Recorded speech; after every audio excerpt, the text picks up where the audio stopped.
Good. All right. Welcome, everybody, to the Shelburne Planning Commission on Thursday, June 13th. We'll call this meeting to order. The first item on the agenda is approval of the agenda. I'll take a motion to approve. So moved. Moved by Kate, seconded by Neil. Any discussion? My only thought is, I don't know if if Andrew needs to leave early, I wanted to make sure, because we've got a resolution at the end that we want to make sure he signs. Do we need to all sign that during the meeting? Or is that something that, hey, there he is. All right. Graduation, I can go on. Hey, no worries. Okay, well, we don't have to worry about that then. And if Stephen has any comments around things like approval of the minutes, we could always, if there's something he feels strongly about, we can always amend later. I think he's attending, but I Yeah. don't know for certain. Okay. Well, if there aren't any considerations around changes to the agenda, all in favor? Aye. Aye. Aye. Okay. Next is approval of the minutes from May 23rd. A motion to approve. So moved. Moved by Andrew, Seconded? Is that what I seconded said? by Megan. Second. Yep. Okay, and discussion. I had a quick question on the first motion, number 6, about closing the public hearing on the public hearing, 7-0. I noted that too. I think that was just for closing the hearing. And he voted to close it. Yeah, That was my question. He did not say nay. It was the second motion where I looked at him just to confirm that he was saying no. Right. But the first one was just closing it. Okay, great. Yeah. Just wanted to make sure that, That was my recollection, too. great, Yeah. thanks. I'm good. Good catch. I was just going to say on that same page, on page 2, this is super nitpicky, but it's like 3 sentences down, it says in contracts to allowing accessory apartments, and I think it was intended to be in contrast. Oh, yeah, I circled that. Um, I did. And at the top of that page where it says I noted correction to section 1210.3 to move the second incident of accessory to after the word new. I don't know if that was me who actually said it or if I was just summarizing it, but if somebody said it and wants credit for it, go for it. It may have been me, I just don't remember saying it. I'm fine giving you all the credit. You get the glory. That's right. Yeah. It's good to be the king. All right. Then, let's see. There was, this is more a curiosity, but on page 3 in the second paragraph, it says that Neil commented why steep slopes are defined and regulated is not documented anywhere. I was just curious if that's something that we need to have some kind of a reference to, or I don't know that if there was an answer to it, but the sentence itself just kind of hung out there. Didn't you respond to that by pointing out the developable land area and that's part of the reason for it, or the call? We had a conversation around it, yeah, yeah. Because and I don't want to speak for Neil, but if Neil was sitting there wondering, well, why are we talking about this anyway? And part of the answer is it's because the zoning uses that concept of developable land area that includes steep slopes, and therefore we have to deal with that. And then we also have the PUD language that refers to steep slopes, but it doesn't have a number. So that's where the issue has come up. My comment was just one of sort of, right, the rationale behind those things was not clearly articulated, Right. and it would be interesting to have that, but it's certainly not a, boy, we should put this at the top of the agenda next week sort of thing. Yeah, and I think I just started speaking to call that out, mostly just because as I was going through it, it just sort of was hanging out there, but from a. I feel like Dick said something in the middle there too about like, that gave some context as to what and why. I mean, I'd have to watch the tape to confirm that, but. I'm not worried about it. Yeah, all right. Okay. Then in the next paragraph, under form-based zoning, the last sentence said there are 3 properties in the Route 7 corridor that have used form-based zoning for development. And just to clarify, I think those aren't 3 completed projects. They were No, they're the not. case studies that were. That have been, well, there were 3 case studies. I think there may be a couple of things being mixed up in the minutes. There have been 3 case studies, and there are, right now, there have been 3 applications submitted for projects that the idea was that they would undergo approval as form-based zoning. One was approved, one was withdrawn, and another one's in process. That's the Yankee Doodle. So could we perhaps, and I know that Marianne's going to do this from the the tape, but could we could say presently there are 3 properties on the Route 7 corridor that are investigating using form-based zoning for development? I would say there are at least 3. Well, yeah, now there's more have certainly come out, but for the purpose of what she was intending there, I just wanted to say that we don't have projects that have used it for Correct. development that is complete. Correct. And I wanted to clarify that. So I'll just make that comment, and Yeah, she would want you to say, how exactly do you want it edited? she would. Let's see. I'd just say that are looking into using form-based zoning for development. Presently, there are 3 properties in the Route 7 corridor that are looking into using form-based zoning for development. Yeah. Yeah. And then in the second to last paragraph on that page, talking about the lot, the former bowling alley, it talks about the significant drop-off on the east side, and I think that's on the west side. West side. Yeah.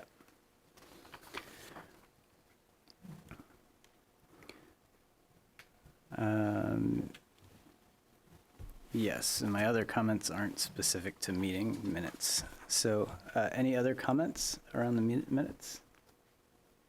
All right, hearing none, all in favor of them approving the minutes with those modifications, say aye. Aye. Aye. All right, next item is disclosures relating to any potential conflicts of interest this evening. Seeing none. All right, then open to the public. Are there any items that are not on the agenda today that you'd like to discuss? All right. Seeing none. Then we'll move into zoning matters, and the first one is a case study. So how would you like to take the mic, have the floor? Yeah, I that would be do, great. I do Or did have you- the files on the computer if you want to project them. You have a stand there, so it looks like you've got the I drawings. have hard copies as well. One is a bit of a markup, and, but if there's any way you could please. I can do that. Put They're up all the proposed loaded and we're in conditions. go. And this way, the viewers at home can see it. The I don't know what thousands. the best angle is for the commission to see.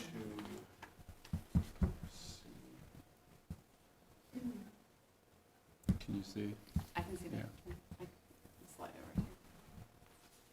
Yes, it's Stevens and no show. That's true. Could bump him out. What's that? Oh, this is just a markup of the existing conditions. That's what we have. Great.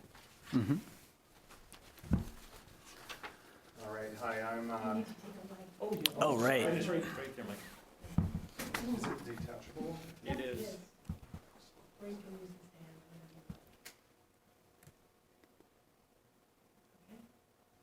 All right. Hi, I'm Mike Koch with Civil Engineering Associates, and I appreciate this opportunity to review this potential project as it pertains to form-based zoning. Matt and Regina, the landowners and applicants, are with me this evening, and they will help describe some aspects of the project.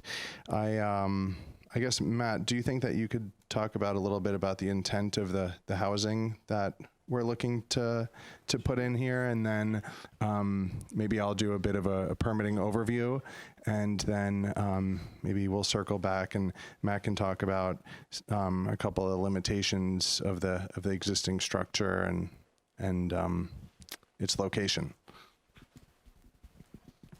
My name is Matt Wheeler. My wife, Regina Limoges, came with me. We purchased this property maybe 2013.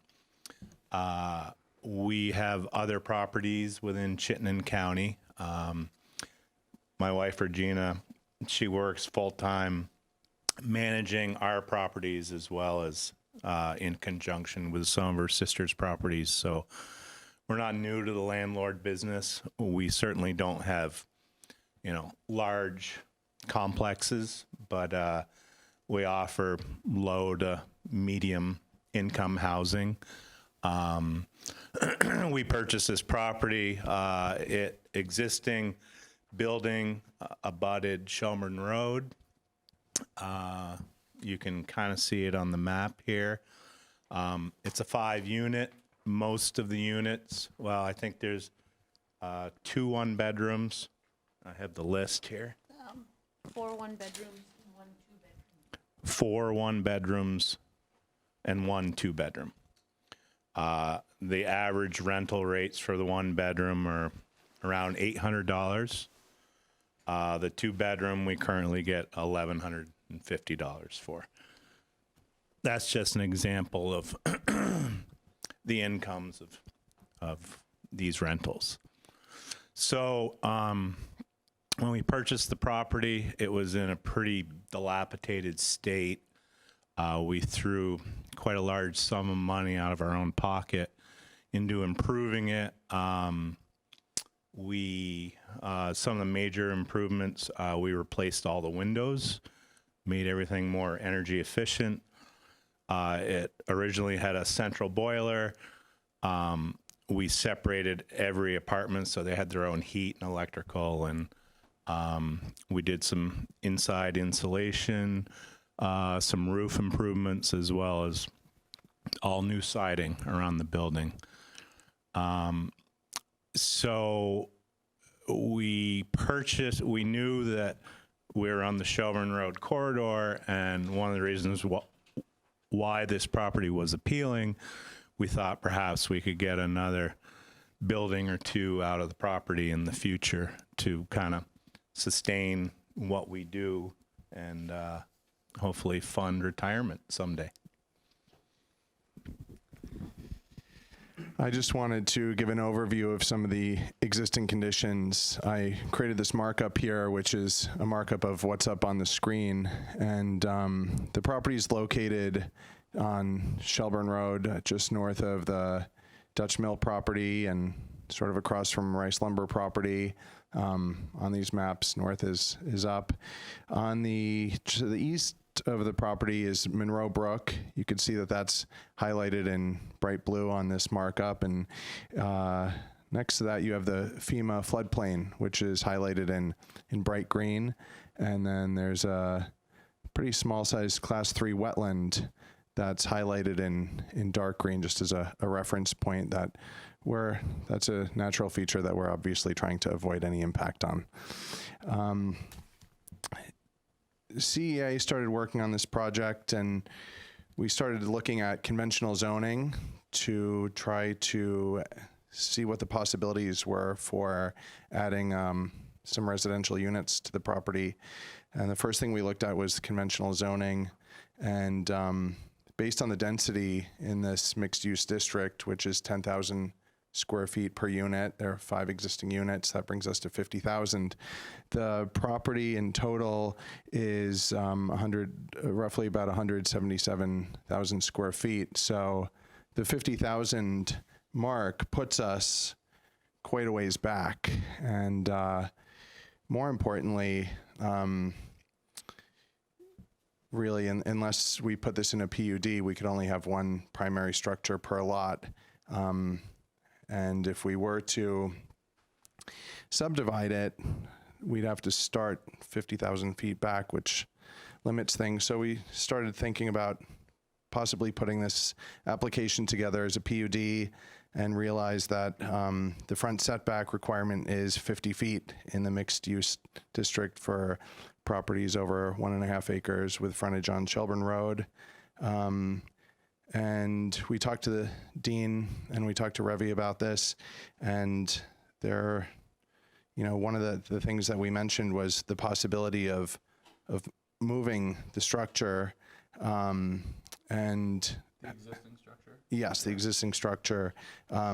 As Matt just described, he definitely has invested in this property.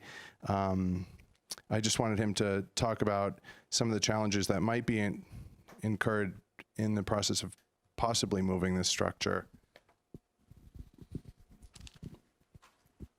So obviously I'm in the construction business. I work for SD Ireland. So I know I'm an estimator, so I kind of know what things cost. The structure's not well suited to move easily. It's an old structure. I think it's about 1900, 1910. Well, it's sort of a T-shaped structure, so the first front part's about 1900, and then Right. off the back, they said, they put it on a slab, and that, I think, was 1982.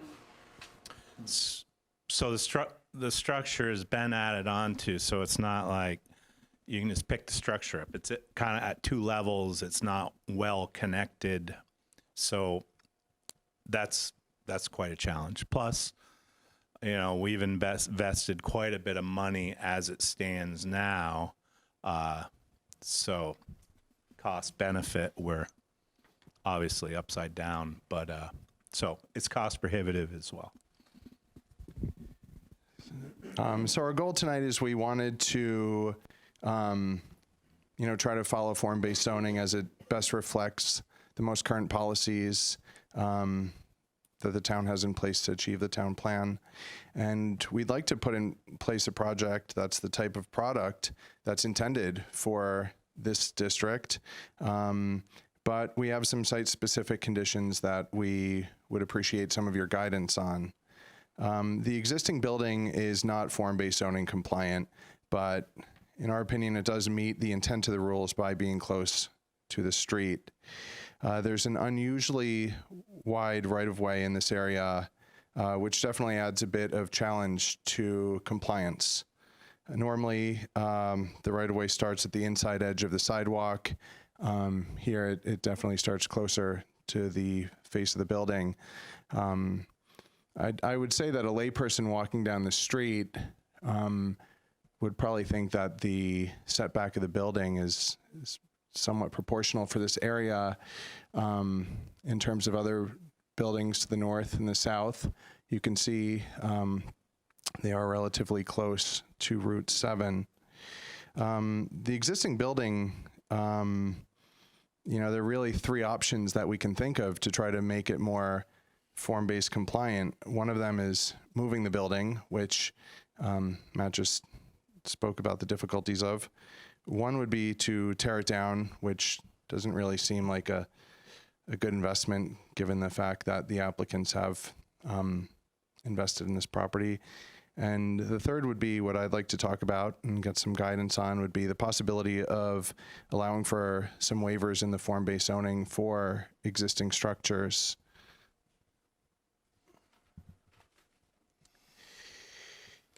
In our review of the form-based zoning, I feel like a lot of the regulations address blank slate properties, and this one's sort of a special circumstance, especially the way that the property to the south was sort of carved out, and you have that notch in the southwest corner there, making the access point to Route 7 much narrower than the rest of the property as you move towards the east.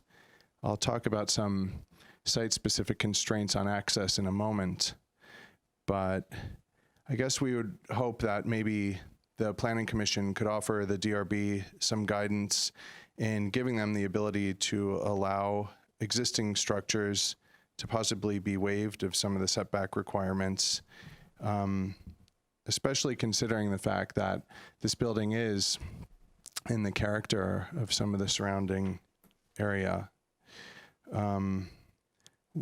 I will move on to our proposed conditions plan, and I was wondering if Dean might be able to put that on the screen.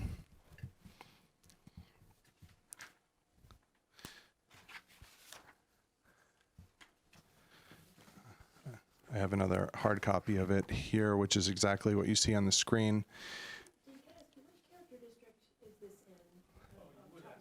This is in the MUNCD, so mixed-use neighborhood character district.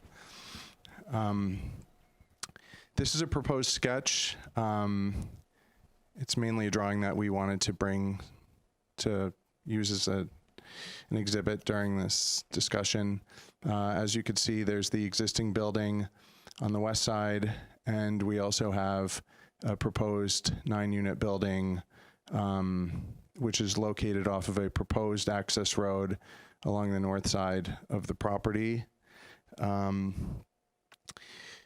And we'd love to find a way to make this project as form-based zoning compliant as possible while maximizing the allowable development in this area, which is deemed in a way that's desirable for this district. I wanted to talk about our proposed access road a little bit. You could see that the existing access drive is located along the south of the property. In terms of future development, we definitely want to steer clear of that Class 3 wetland, and we thought it would make sense to add an access along the north of the property. One of the major constraints of this is under form-based zoning, you have to pick from one of a few different access streets. In communication with town staff, we agreed that the access street type is the most appropriate for this project. The access street type requires a 42-foot wide right-of-way. Now, in between the existing corner of the building and the, I'll point to it, the northern property line, we have this pinch point right over here, which is 41 feet and clearly doesn't meet the requirement for 42 feet. Something else that we would appreciate consideration on is that the access street type requires a sidewalk down both sides of the street. There's no way that, because of the existing building, which we would appreciate being able to keep while moving on with form-based zoning for the rest of the development of the project, the existing building puts a serious constraint on the availability of the 42 feet. We also think from a practical standpoint, since the project is located on the south side of the access road, putting a sidewalk along the north side would really be underutilized or perhaps not utilized at all. I realize there are only certain waivers for access streets under form-based zoning that pertain to curbing, pavement type, and drainage, et cetera. But I would like the Planning Commission to consider the possibility of other waivers based on site-specific constraints and the goal to keep a perfectly functional existing building.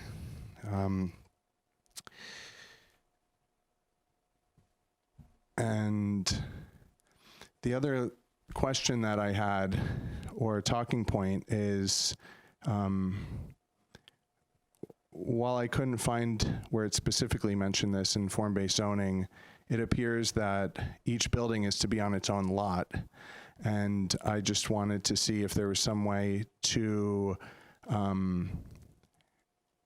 create a waiver so that the density calculations for the existing building could be used under form-based, seeing as the rest of the project, our goal is to comply with form-based as much as we can, given the fact that there is this existing building there. You can see we have proposed parking behind the existing building, and then we also have proposed parking behind the proposed building, which faces our proposed access road. Just some ideas that I would appreciate the Planning Commission to think about. At the end of the day, like I said, we'd really love the opportunity to keep the existing building, which the landowners and applicants have invested thoroughly in, and really is in character with a lot of the existing structures in the area. But we'd also like the ability to try to meet the goals of the town plan and the form-based zoning with our project, and would appreciate some guidance on the best way that the two could dovetail together. Matt, do you have anything else to add? Just one thing. I don't know if you folks are familiar with the drive-by view of this property, but it does slope down in the back where the new building would be located. So you really cannot, you probably would not see from the road the proposed building. It does slope down dramatically, that amount. I just wanted to add that. I'm happy to take any questions or comments. I guess off the top of my head, why do you need the entrance on the north side versus using the existing south side entrance to connect back to the other building? That's a very good question. I think Matt might be able to talk about the possibility of an opportunity for future phases to this project and possibly expanding it towards the east. We figure that if we provide an access along the north side, we'll be able to stay out of the Class 3 wetland. It almost seems like a natural path to do that. Yeah, you mentioned that in the beginning, but I was like, you're not really close to it if you enter there. But now I just understand if it continues across the, I guess it goes mixed-use residential line there. Is that what you're saying? Yes, yeah. Okay. And it could also offer the opportunity to connect. You can see the dead end intersection in the property up above, Yeah. so that there could be internal movement, perhaps in the future. Right. Got it. Yeah, because that's one of the things we're trying to encourage, because, who wants to go out on Route 7 all the time? So try and have interior connectivity. So on two levels, not just for vehicles, but most importantly for pedestrians. So, because we anticipate that, some of these parcels will dramatically change in the future. And, there'll be an opportunity to connect into the interior neighborhoods off of Webster Road eventually in the future, too. Right, and we could also do a similar thing where we could dead end towards the trailer park to the south. Mm-hmm. Can I just ask, I was wondering why the road orientation is seems like it's kind of following, it's not orthogonal to Route 7, it's going at that angle. Was that just to try and fit in as much, was there a reason for it? It doesn't relate to the historic house Right. that you guys seem to want to, protect and reuse. Right. We did try to have the actual access as perpendicular to Route 7 as possible, but yes, it does bend off, and it sort of parallels the private road to the north in hopes of future connection possibilities. And it also allows us to really avoid that Class 3 wetland if there is going to be a future phase of development towards the east of the project. We're just really trying to stay out of the wetland, and like I said, it would be parallel to that private road to the north, and we feel like that could probably aid in future access. And we privately would fund this, so the reason why we wouldn't do phase 2 or show it is mainly because, it's coming out of our own finances. So phase 2, if this was approved, would probably be 5 years down the road, something similar in scale, 8-9 units. I assume that 41-foot pinch point makes orientation of the road tricky too, right? Yes, it does. Yeah. From the northwest corner of the existing house, which you could see right here, it's 41 feet to the property line. this scale drawing shows the 22-foot wide required travel lane width for the access street type, as well as the required planter buffer and the sidewalk width also. As I explained earlier, it does not show the sidewalk located along the north.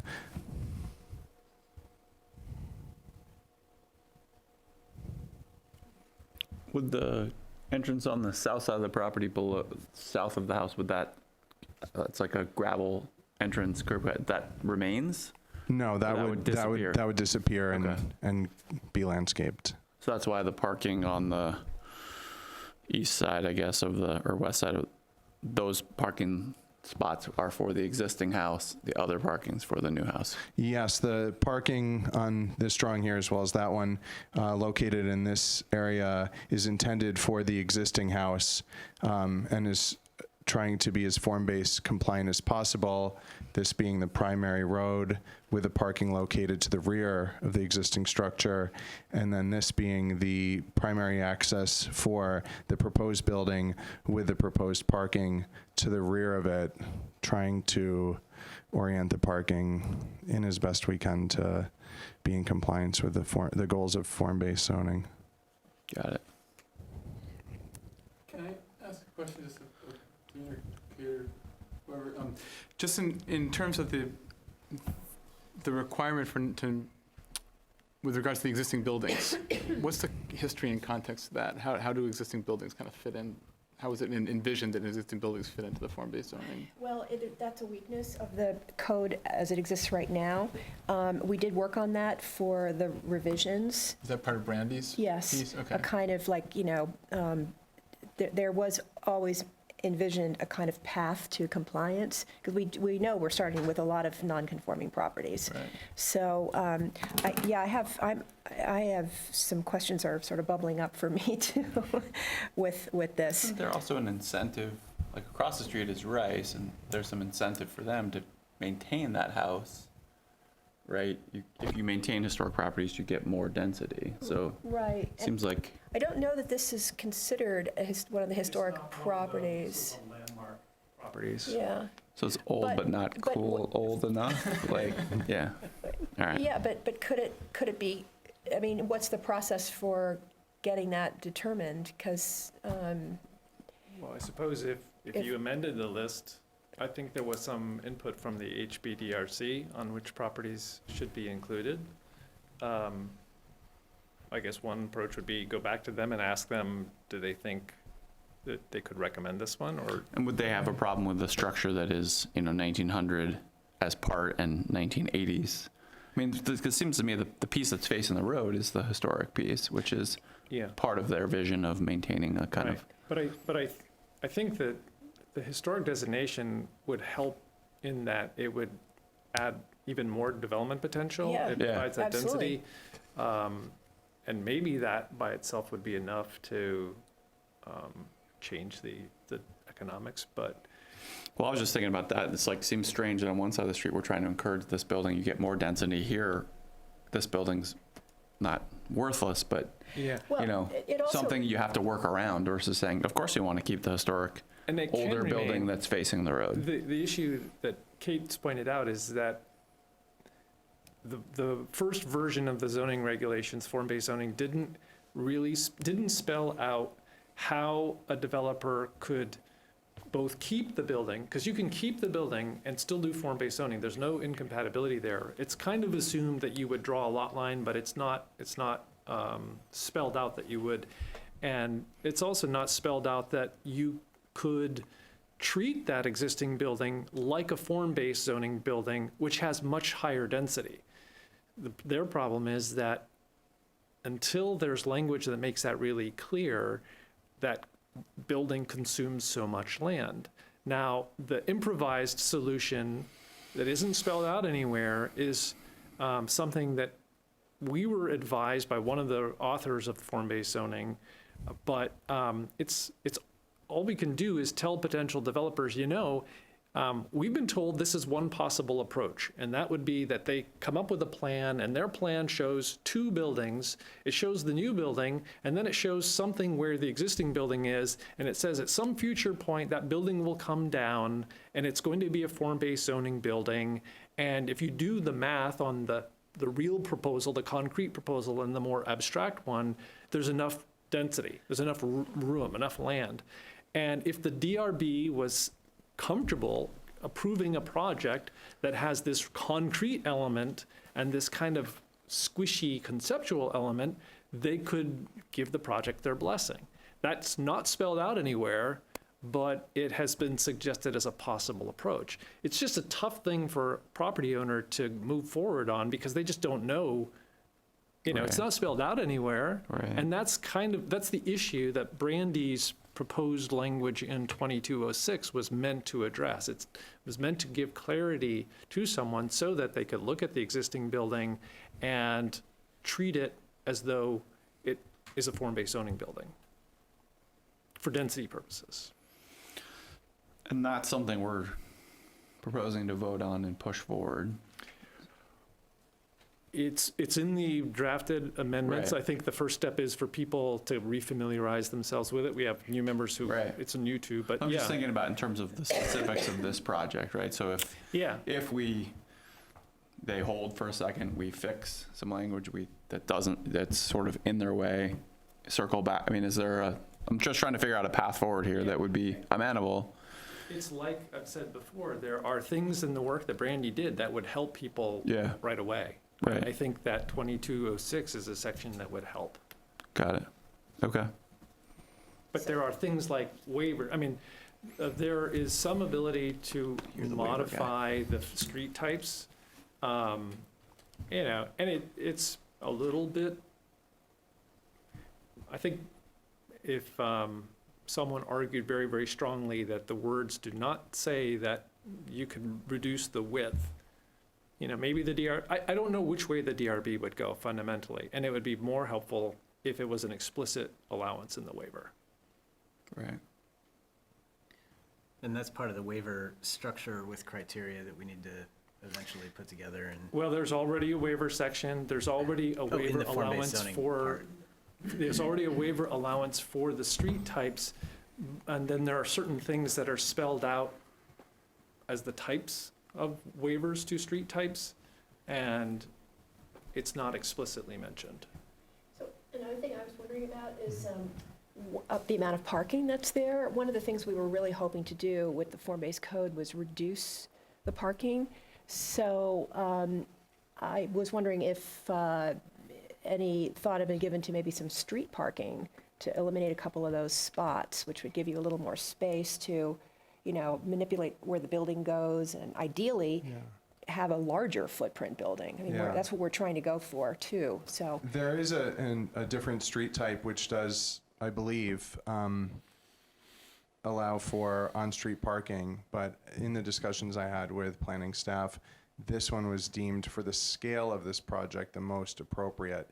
I don't remember the exact required right-of-way for the road width that allowed for on-street parking, but I would imagine it would be quite a bit wider, and it brings us back to that pinch point at the building. Right. It would be really great to have some flexibility with the allowed streets, especially with site-specific constraints. What But I'm, I agree 100% about the one of the on-street things I'm parking. wondering about is if we have a code that makes private property owners put a public street on their property, I mean, we're going to be chewing up a lot of land, and then what, everybody has to get an easement who goes through it in the future? I mean, that just doesn't make any sense. So it would seem like the street should be, I mean, we really need an official map, the street should be the public domain. It should be something that, we should be platting what we want to see happen here.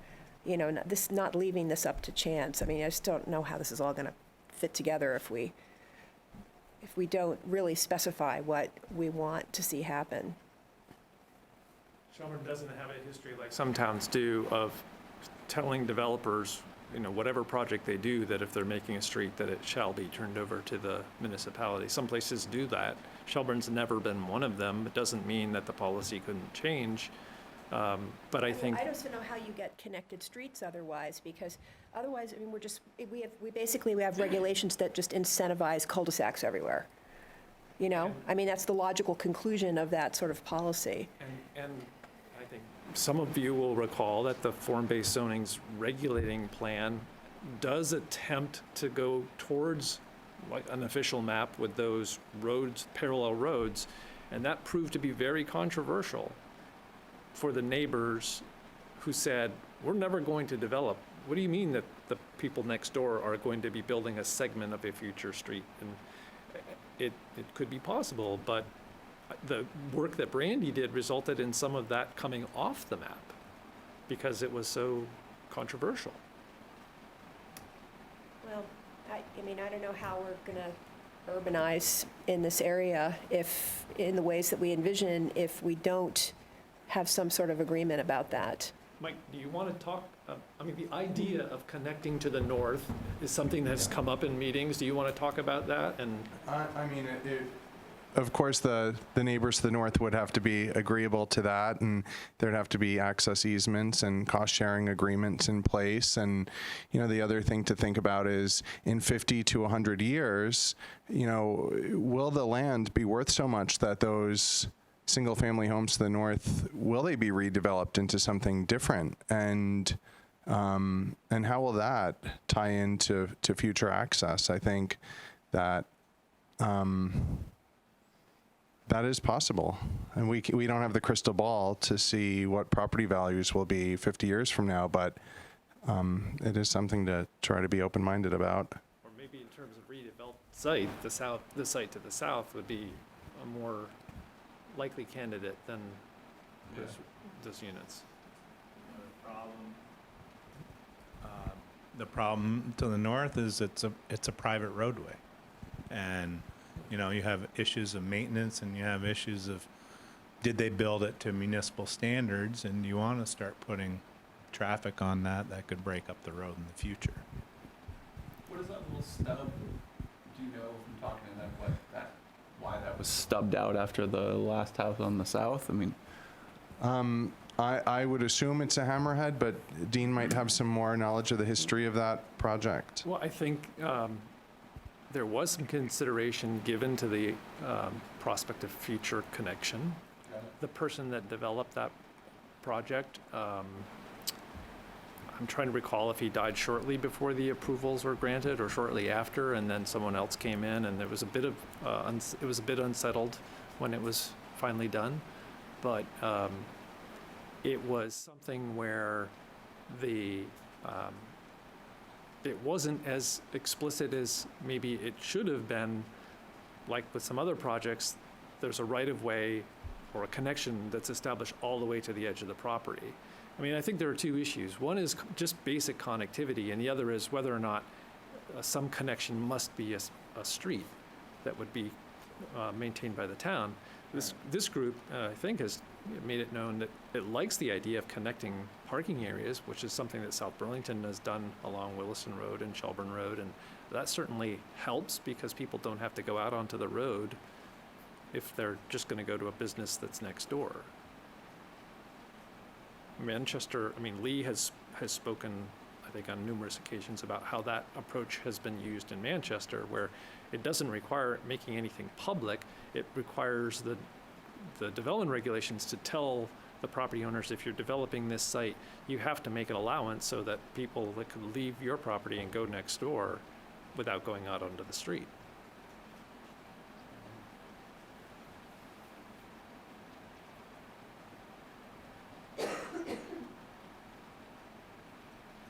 And right now, that's encouraged in form-based zoning, but not required. Is that correct? Well, there's a lot more emphasis on streets and connectivity in the form-based zoning. There is some already in the subdivision regulations. I think some of the issue is that, like Kate says, it can be done more effectively if there's a map drawn out in advance and there's a regulation that says you will build a street in the locations shown on the map. But it's not easy unless you have a really good knowledge of the, where all the wetlands are and all the features that could make it impossible to build that road. So if we're just looking at this as this property, and I just don't know it off the top of my head, but the two, from a site-specific constraint waiver, two things we'd be looking at would be the 41 feet versus 42. You could do it a couple ways, yeah, you could. But that's one of the challenges that needs to be Yeah. addressed. And then the other one is if that access street type requires sidewalks on both sides, and it doesn't make sense to have one on the north side for that property.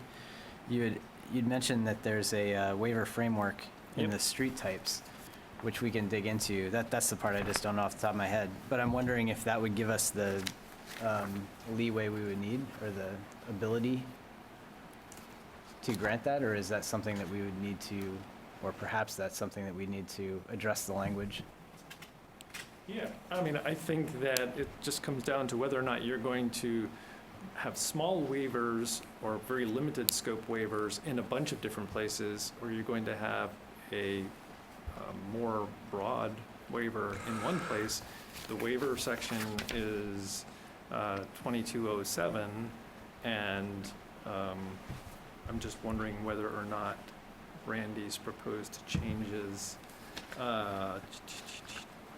Yeah, so permitted street types, alternative street types may be authorized when the DRB determines by a preponderance of evidence that use of street types as specified would be in conflict. Standards may be modified with respect to curbing, drainage, facilities, landscaping, and paving materials. You could extend that list with the right-of-way, or you could add things to the list that the DRB could grant waivers for when it comes to street types. So what about this? What about, to kind of almost incentivize the properties around this lot to urbanize in the way that we want? What about allowing something where there could be a preliminary narrower road that comes in, and then when the properties around it, and there is desire to connect to them, and we want to and make it likely that is an appealing thing to do, at that point, the roads have to be enhanced and widened, and so they can become something that could accommodate street parking and that sort of thing. And that would get you around the requirement of these folks having to provide all of that on their property. Do you see where I'm going for that? So it's like a path to urbanity that we're looking for. Or So- you could just reduce the requirements of the street type, or add another street type that doesn't require as much. Yeah, but I wouldn't want to do that in perpetuity, because then we want something that will be usable in the future. But if the room's not there, if the room isn't there to put those other things, you can't put them there. If you are saying that in the future you would like there to be 50 foot wide area of infrastructure, and there's only 42 feet now, I mean, I don't know where they would get the additional 8 feet if they were intending to connect. Well, looking 50, 100 years up in advance, and maybe this area redevelops, that then it's game over, that the little subdivision up to the north doesn't necessarily stay there, I could see for right now, that would not be an appealing thing for those people to lose their backyards or whatever, but, in the future, that could all change. So it's just baking in the ability to not just be suburbia forever in these places, because that's why we get the sprawl and the disvestment that we're seeing. We have to be able to have these places have the ability to evolve and transform. I certainly appreciate where you're going with this, but I think wouldn't we just run into the same issues that we did initially with proposed roads and effectively what Brandy pulled out? Because we had neighborhoods saying, nope, we're never doing that. I mean, combination of that and space, I feel like it would eventually need, Well, access can be provided in certain ways. I think what, my recollection of what those neighbors were angry about was that that there was going to be, a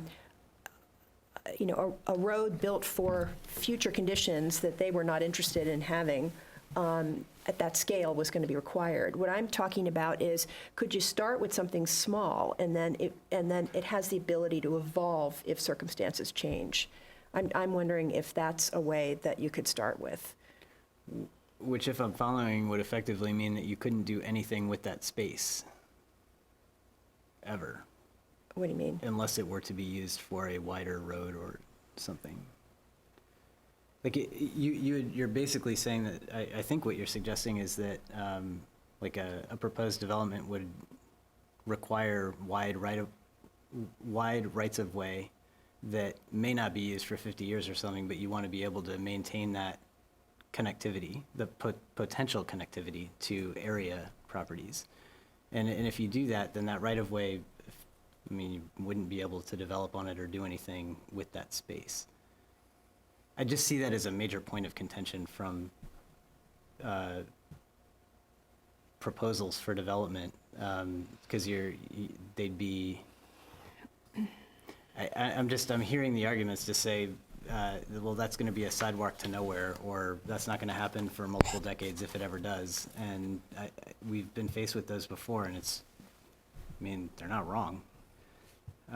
But at the same time, I feel like this would need to be the result of a major plan to say, here's what Shelburne looks like, and here's a proposal for what the roads could look like, and the town would need to ratify that and say, this is what we're moving forward with, and all development is going to work within this bounds. If we don't have something like that, then we're always looking at it as a one-off, and in particular neighborhoods, or I just don't see how we could articulate something that could be viewed as reasonable. Maybe I'm just throwing out a lot of words, but based on the look on your face too. Well, I have a quick question, because you talked about, waiver for the road width, waiver for potentially sidewalk required or street type. There was a point you made about the building being required to be on its own lot. It's not actually, the form-based zoning regulations allow multiple buildings on a lot with a waiver.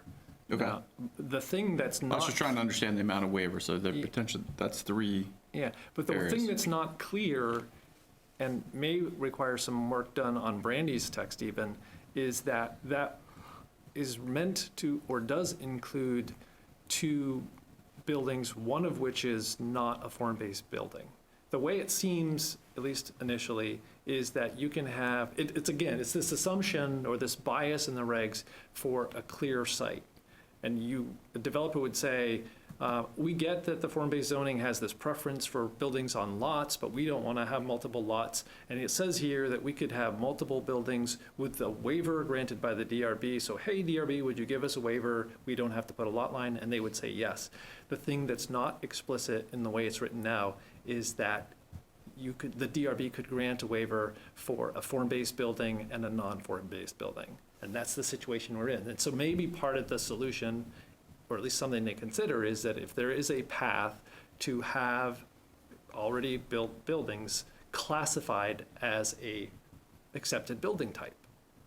You could add a new building type that is existing building, and if it's residential, you have a relatively high density compared to the current zoning. And if it's commercial, you have something like that. And then they could propose a plan that says it's a combination of an existing building, that building type 13 or 14, whatever, and building type 3, which is multifamily. And then you could seek a waiver because it's going to be on one lot.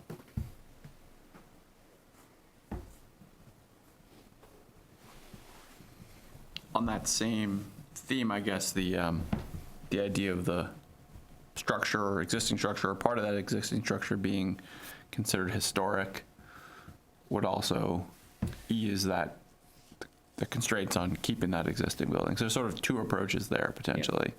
A new building type for existing building, or whether we think, hey, this building's from 1900 Yeah, and I it's mean, existing on Shelburne Road, that seems worth preserving, therefore.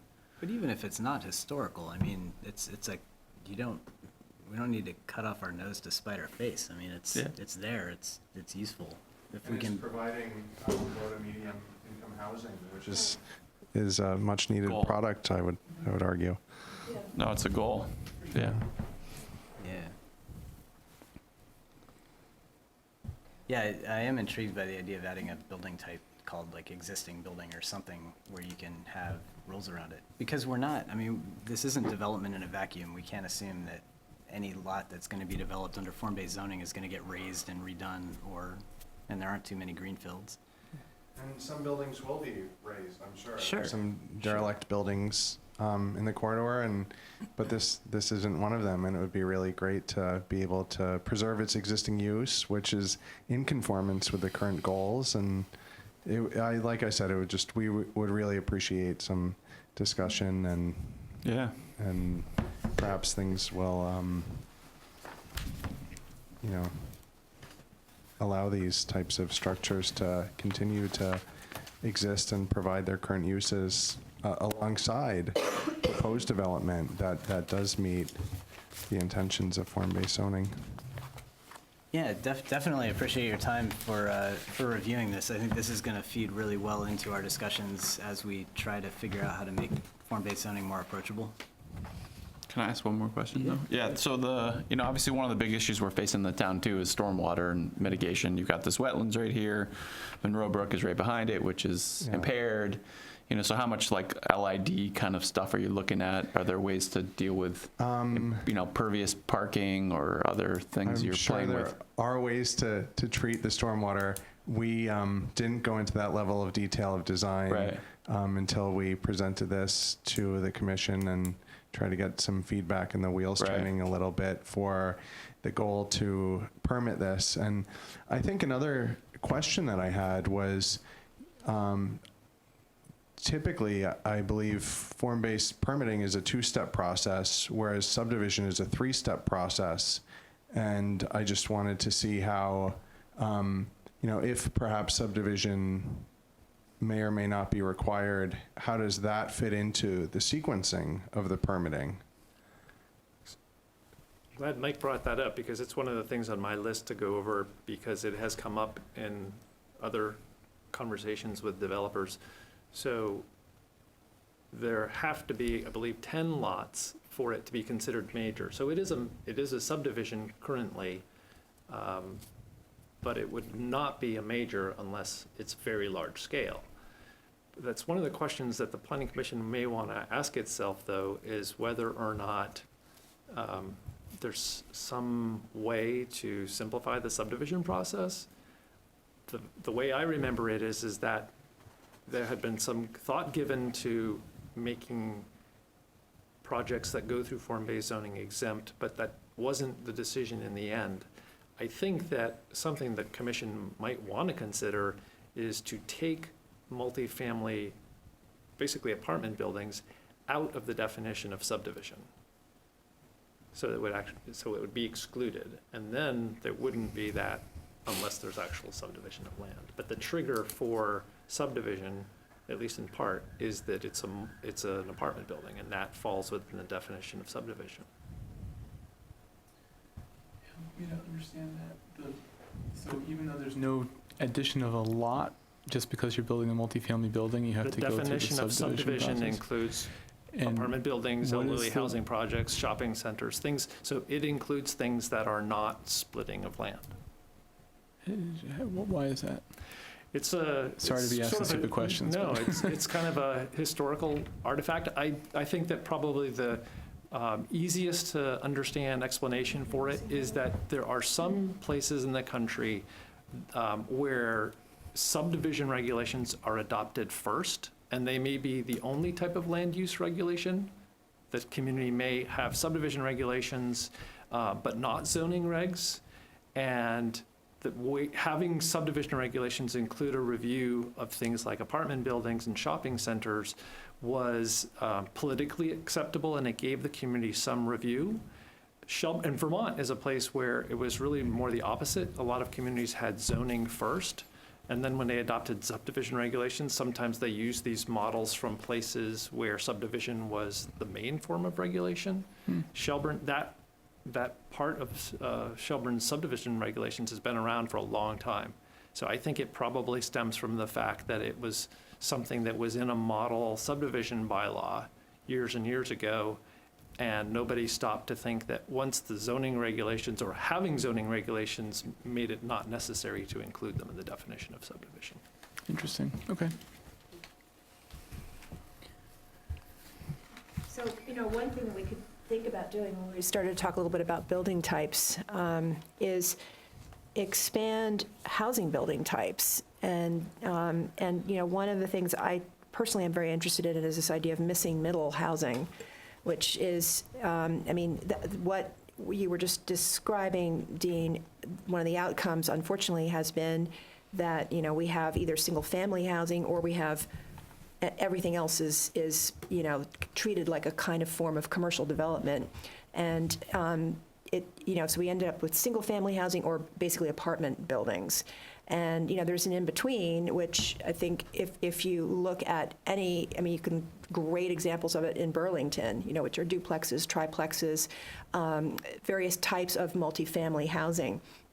And I would think that this Route 7, this project is a perfect example of how it would be great to have that as a housing type that could be added onto in like a site like this, where you could just seamlessly kind of replicate what's there and add quite a bit more housing. I think that would be fantastic. It's it's going to be across the street from a supermarket and walking distance to the village. I mean, we're half a mile from the center of the village here, transit oriented. I mean, why would we be making this more difficult?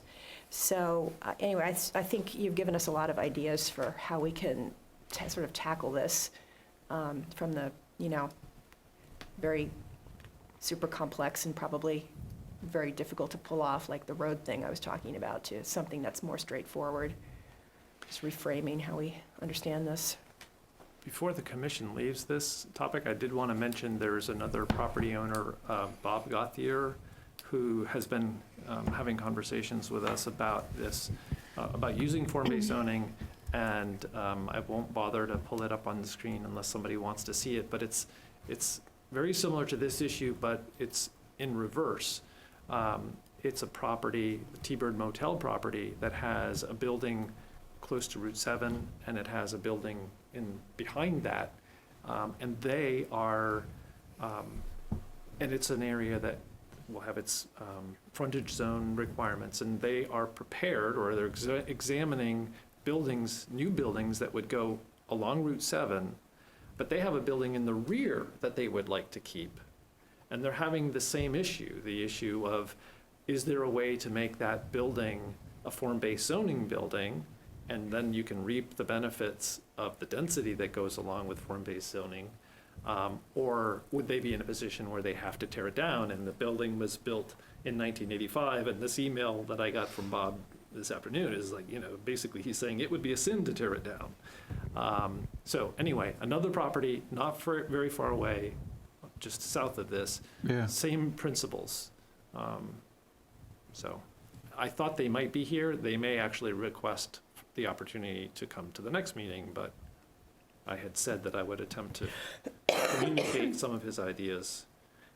There's also, they point out, one of the issues that Tyler Scott pointed out, this 9-foot ceilings requirement is something else that they see as a problem. And that hasn't come up in any of the conversations, or I don't remember you bringing that up, but that was something that. And the 2-foot height. And the 2-foot ground floor elevation. Yeah, and I don't want to get sidetracked on that, but the 2-foot elevation, I was thinking about that. Wouldn't that have something to do with just making sure that the going into the building is higher than ground level from a flooding perspective? Is that the Well, origin of that? You know, the more design-oriented people may have different views, but right now, in the form-based zoning, the ground floor elevation varies. I think some building types allow it to be 1 foot, and others require it to be more than that. So I think it's a design choice. It may even be that it can be at grade level with one of the building types. I can pull that up if you want it. It's a design choice because of this belief that you want a certain aesthetic by putting the buildings up a bit over the ground. But that means you have to deal with access. Accessibility becomes an issue, Yeah. especially in tight spaces. Okay, the other thing, just from an expectation standpoint, and I know that I fully appreciate that these are things where the ball is rolling, but in terms of us being able to make changes and get them approved and that sort of thing, this isn't a lightning fast process. Just want to make sure that that's known.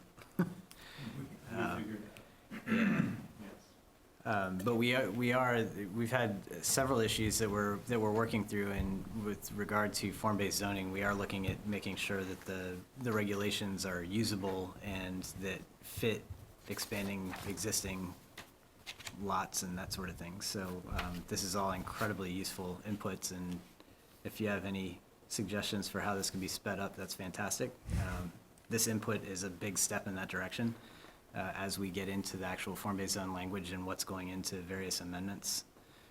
So, yeah, hope you'll continue to follow along and provide inputs, and I'd hope that you'll let us know if you see that things aren't going in the right direction for you, or in general. We love the input. Well, we really appreciate this opportunity and look forward to any feedback or revisions. Absolutely. All right. All right. Yeah, well, thank you for your Thank time. you. All right. Well, and that segues into the reviewing the changes that Brandy Saxon had put forth. That package already is in existence. It's been discussed. We certainly have new information that's come to light, and things have changed since we went through that exercise, which was before we got heavy into the town plan. Right, people should have all had access to digital versions, and I have some paper versions of things. If you had a digital-only version and you would like a paper copy, I think the challenge is going to be, what's the best way for people to wrap their heads around all this material? And it's not easy when there are 60 pages of stuff to go through. And that's what I was hoping to just start to make a little scratch in the surface when I had this initial, one-pager summary of someone saying, well, what exactly did Brandy do? Well, these are in 6 points, but that doesn't tell you enough. And so then I thought, yeah, there was this punch list document that breaks it down a little bit more, but I realized that it's a little bit disconcerting because you're just like, well, what in the original scope? I had a hard time. Yeah. Yeah. Well, I thought I should have deleted those columns afterwards, but anyway, the hope was that you would get the idea that, fleshing out that one-page summary were these more detailed explanations, consistent usage of shall, and she did a lot of pretty basic stuff. Now, what has been distributed in the past, and I have a couple of paper copies of, is a red line version. Now, we would not do this the way we did it a second time, which was that Brandy had 2 documents in place, and she had a red line version of a Word document, and then she had a desktop publishing document. And the red line version is something that makes it really clear what the edits are, and that is something that you all should have, and if you don't have it, let me know so I can send it out again. I'd like a paper copy. I And I read it have for online, you- but it's so much easier on paper. a paper copy of the red line version. Thank you. And this was something that I didn't get to, but do you recall roughly what timeline that was that we were discussing this?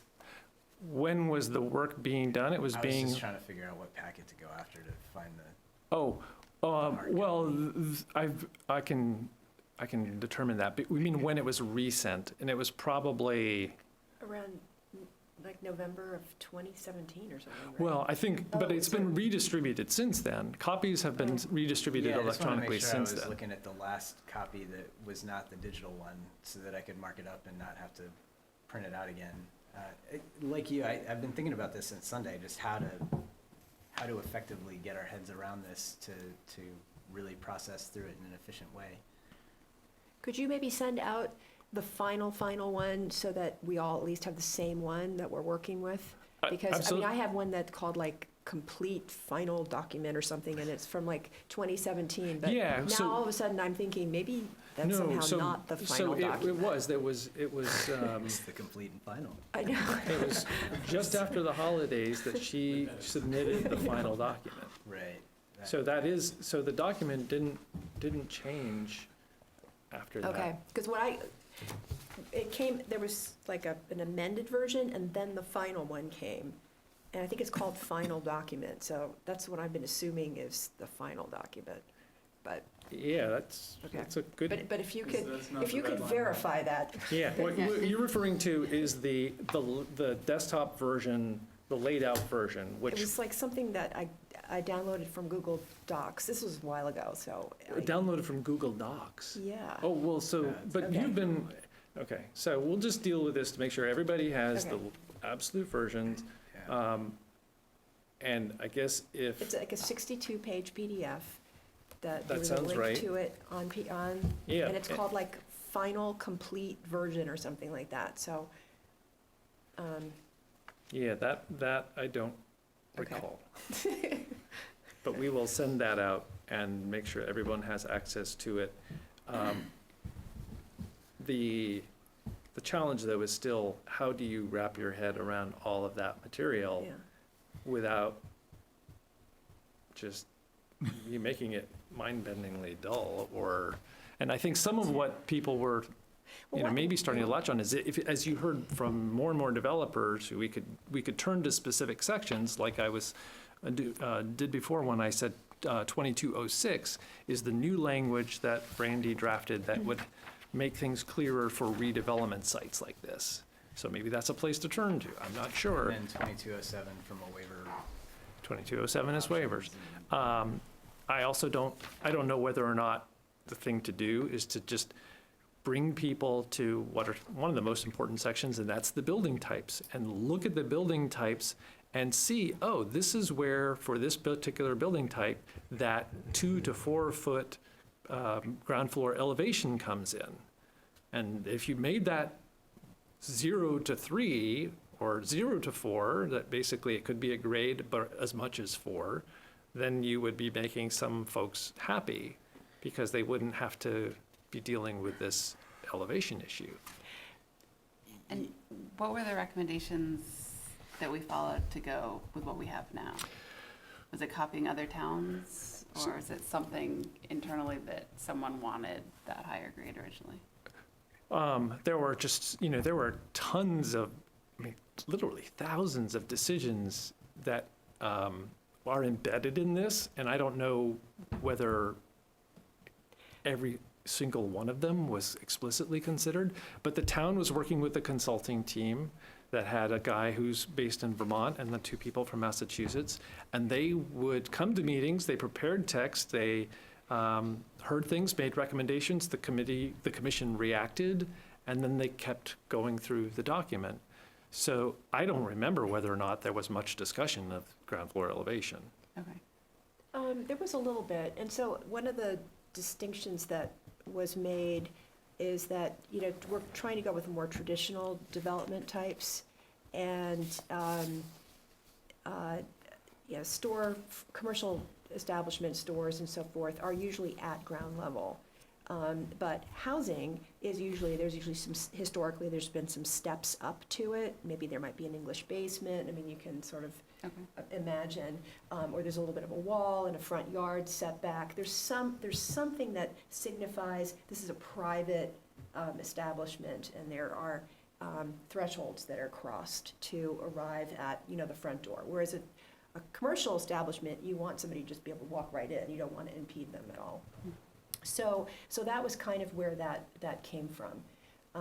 But how well does that suit the conditions here? It was, as you suggest, kind of almost sort of slapped on, as a way to approach things, and it may not be effective if that's the feedback that we're getting. So first and foremost, this was developed to try and incentivize redevelopment in the corridor, and I think the last thing we want to do is be inadvertently creating barriers to achieving that goal.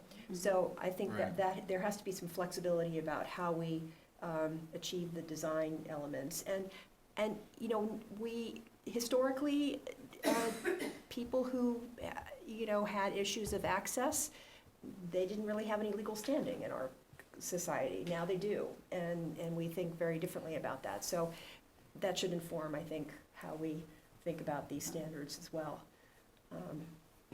And maybe that can be handled with, if there's increasing interest in having housing in this context, which is kind of interesting and surprising, but that's just the way the market's changed. I mean, it sounds like they've got all these places rented out and they're right on the road, I mean, that's kind of interesting. Then maybe, rather than requiring an elevation change, that could be handled with a small setback that indicates, this is a different kind of building than a commercial building. I have a kind of fundamental question, and maybe there's some stuff I can read since I'm new to all of this, not necessarily take up meeting time, but there's some discussion in the last meeting, and I feel like you're alluding to some of it now, of like maybe the idea of the nodes and the changing conditions isn't exactly how we want to do it now, or have fewer of those sort of nodes around the neighborhood, or do it differently. So when we're looking at this, is the idea, it seems like most of Brandy's changes are clarifying, simplifying this, but it's not changing the fundamental goal of what we're trying to reach. Like I think you mentioned view corridors last time, which was sort of focusing on that kind of stuff. If we're looking at housing, it might change how you think about this. Is that, are we wanting to come into this discussion sort of with that broader view of rethinking those kind of things, or are we trying to clarify this text? To me, the one thing we want to rethink based on everything we've got is that we thought of a lot of mixed use and a lot of retail on the first floor, and that's just not a reality anymore. So to me, that's the fundamental lens with which I'm kind of re-looking at everything. Like, it's through economic development, what's the demand for, and so so what does the design look like that is a response to those changing economic demand conditions? And at the Vermont Development Conference, where we presented this last November, the suggestion was to have fewer nodes, and then the other thing that seemed like an opportunity was to use more parts of the corridor for stormwater management. And that could be something that would enhance the aesthetics, just because you're going to be kind of unbuilding parts of it, at least unbuilding the sprawl in the future. And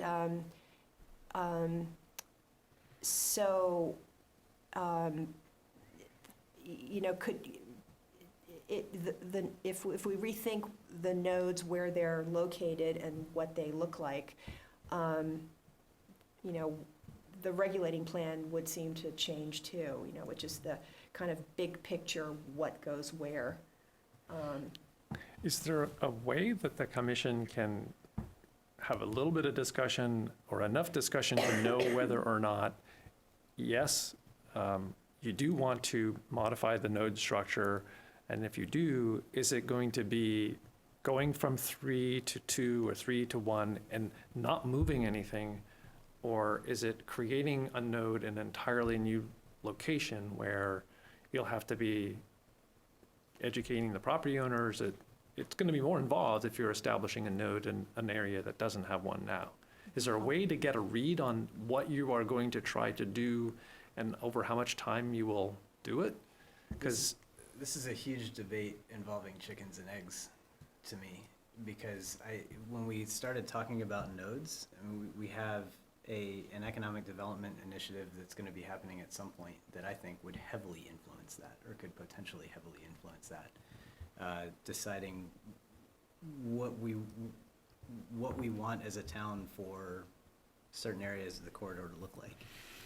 And that could involve, I mean, that process to me is going out and outreach with property owners, developers, people that have ideas, and figuring out what's actually feasible. Because to me, just identifying that, hey, here are 3 nodes on a map on Route 7 that an engineer that came in and did a bunch of analysis said this would be ideal, that may be ideal, but if the property owners involved in those areas have zero intention to ever sell or make any changes whatsoever, it seems like a pointless exercise to me at this point, unless you're just waiting for attrition.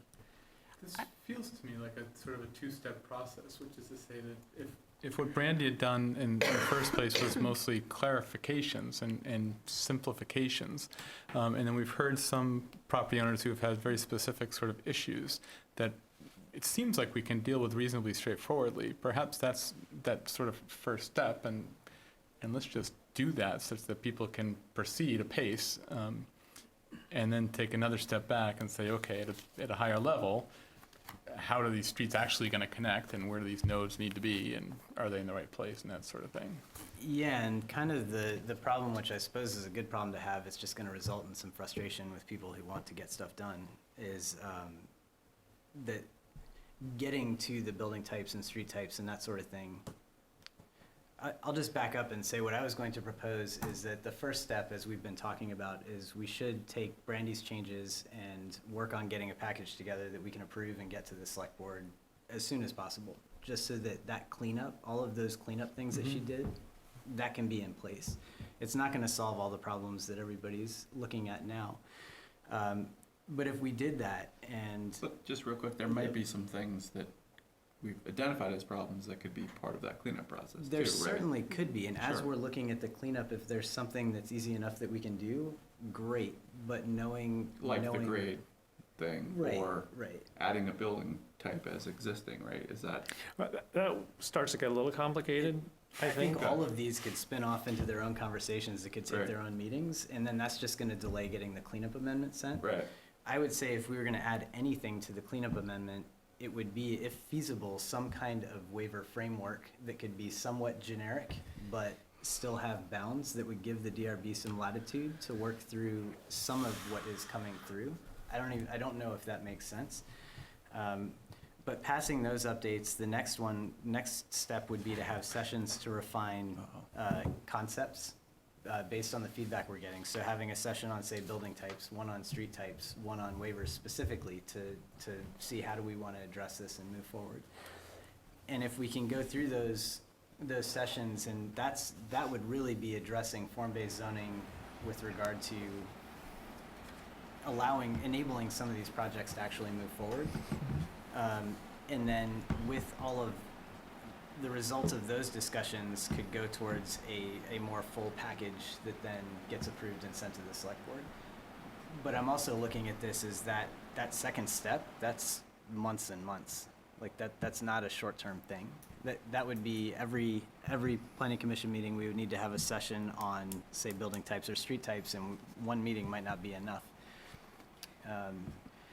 Well, maybe the thing to do would be to look at what Brandy does address previously developed lots, and maybe we could make that change that you were suggesting, Dean, of adding, clarifying that a previous structure on a lot can be considered part of the form-based.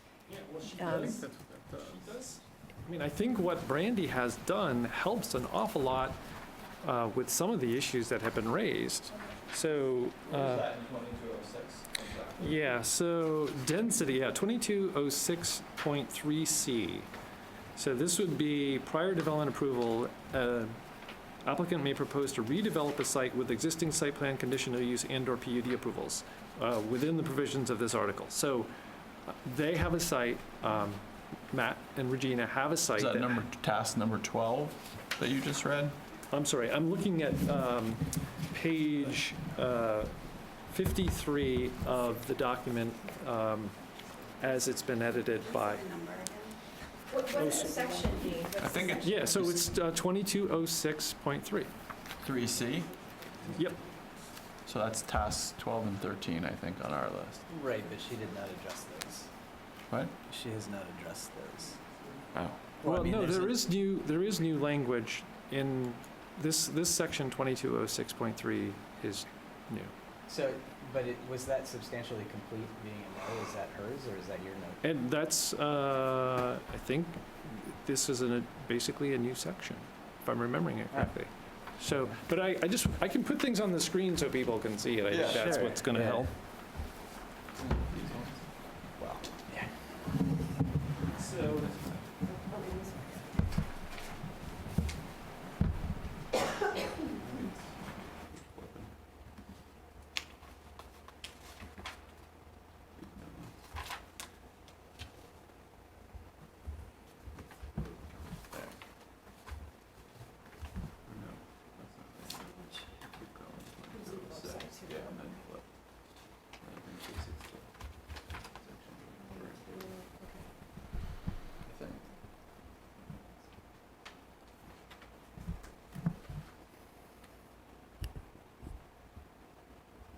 Well, another thing would be to expand what we mean by residential development. So include multifamily in the definition of residential development, at least for purposes of this district, right? Would that be for the purposes of this district, for the form-based code or something? Didn't you say that part of the problem that pertaining to subdivision is that it only counts as residential? well, so, I very mean, limited. I think that we would deal with this,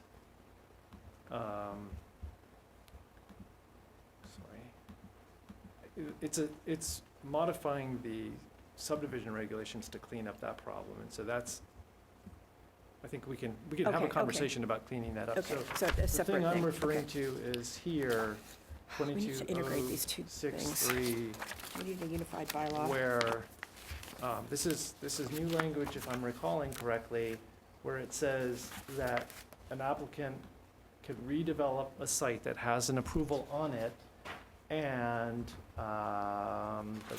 so with a residential project, the density of existing residential development proposed to remain on the site, so that would be like the Wheeler Limoges property, that apartment building will be calculated based on the minimum lot area requirements per dwelling unit for the existing building types as shown. So it would be based on one of the building types that we already have. So they would say, oh, well, this is, I'm gonna base the density on the multifamily building type for, even though that building is not a multifamily building. Is not a, one of the building types, it wasn't built to exactly meet this requirement. So she's written language that says that the developer can use the form-based zoning density even though that building pre-existed. So this is not there now, and so we don't have the ability to say to a developer, draw up your plan and use the multifamily requirement with your existing apartment building. But if this language was added, they could do that. This would solve their problem. This language, I believe, was drafted with problems very similar to theirs in mind. And Now, this would adequately solve their problem, or would they still need a waiver? Well, it would solve one of their problems because they have multiple problems, but the this issue part. that some people have is that the fact that existing buildings that people don't want to tear down consume a lot of their land. And if there's a way around that, they would like that, and this is language that was drafted in an attempt to do that.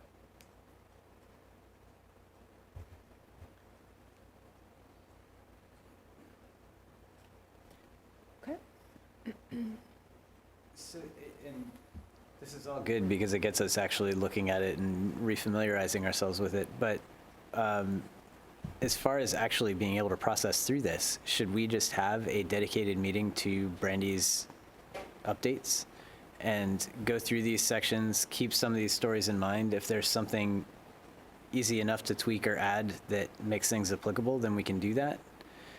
I'm just Yeah. worried that if we don't get this stuff through, then people can't take advantage of what has already been identified. Yeah, let's just do this. It's not let the perfect be the enemy of the good. Right. Just get it done, yeah. I mean, I thought, one of the things that I did that, in an attempt to try to make it a little bit easier to get started was to point out, if I've got the right version here.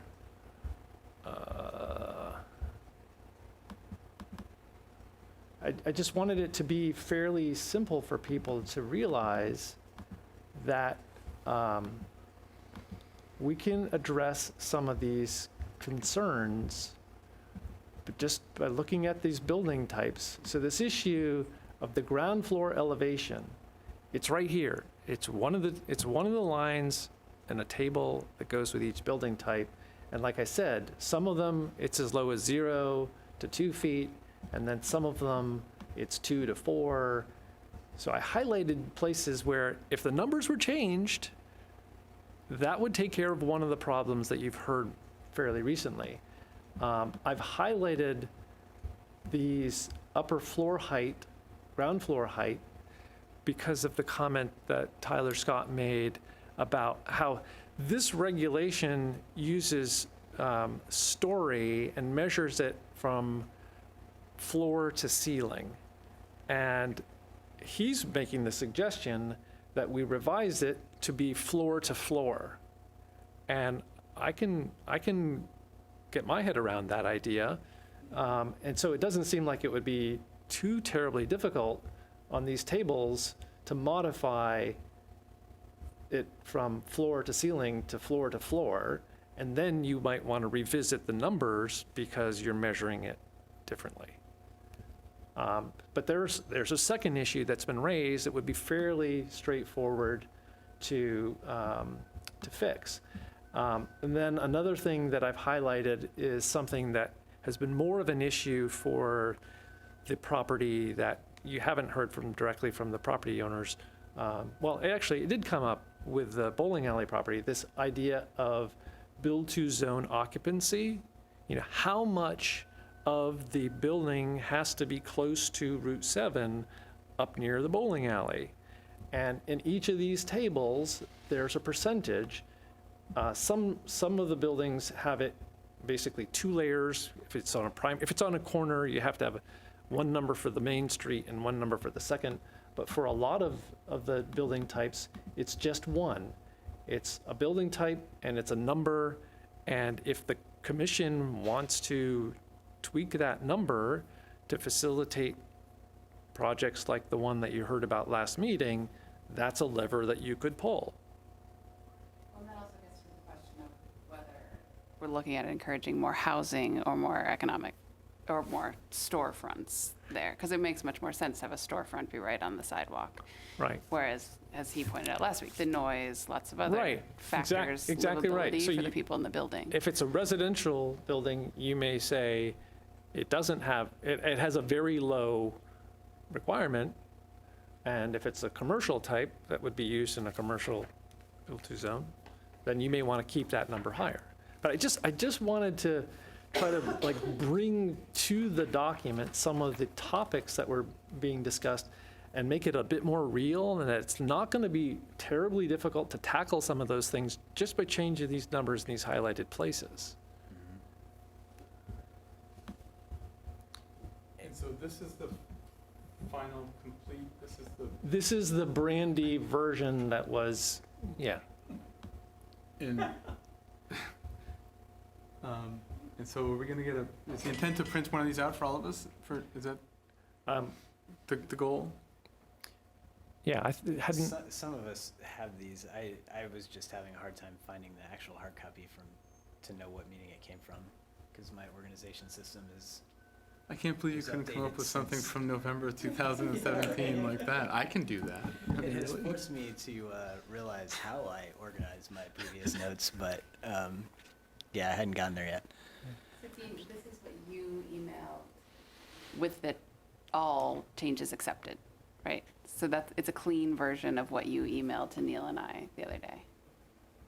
frankly, at this point, A I clean can't, version of I can't remember. Well, so there's, the There's red been line version changes is, to this, though. what's that? I understood that there were changes Yeah. to this that weren't in the red line version. No, Okay. yes, exactly. The red line lagged behind and was not complete. The final, she ended up Right. crossing the finish line with one document only, which was the desktop version, desktop publishing version. Okay.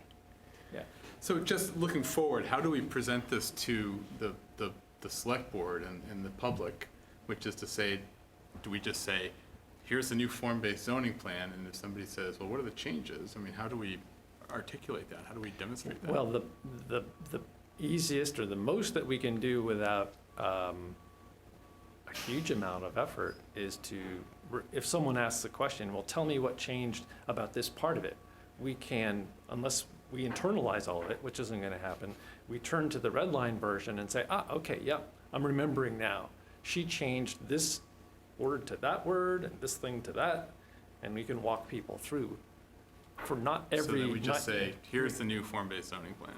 Well, so when the comprehensive plan was presented to the select board, a similar issue arose. Right. There wasn't a red line version of the plan, and so it was explained to them that, sorry, there isn't one. And so people just have to look at this as a new document, and they have to wrap their heads around it. It's not ideal, but the best that we've got right now is that partial red line, 80, 85, 90%, and the final complete document. Yeah, and that was why my comments about this isn't going to be a fast process, because getting Brandy's changes approved, I mean, there's going to be stuff around that anyway with just identifying what was changed and that sort of thing. But when we get into the bigger document, there's a lot of discussion and a lot that needs to be quantified and understood. And I think at that point, we could probably break it down into, well, we made these changes across building types, we made these changes in street types, we made these conceptual changes, but it wouldn't be, I mean, if somebody wants a line by line, every single thing that changed, then that wouldn't be done in a select board meeting anyway. Right. Well, we'll be holding hearings and stuff on this, so people can ask then. Yeah, I mean, when the form-based zoning proposal was first advanced, the planning commission had a couple of hearings, but the select board had only one. And then they adopted it right after that. And there weren't questions about the specifics. Like, I don't want to say that they wouldn't be asked, but that wasn't the experience the first time. In a way, it would have been better if people had asked more questions. But we can highlight the things that were changed, at least the majority of them. I was just looking to see what the process was. Yeah. I get it. So with that, would it make sense to start with, and I know we need to figure out schedule and agenda and stuff and we have some stuff outlined, and form-based zoning is featuring prominently in a lot of our future meeting topics. So would the next one just be to make sure that we all have the same copy of this, Yeah. and then we can just go through Brandy's changes and figure out a way to make that as efficient as possible?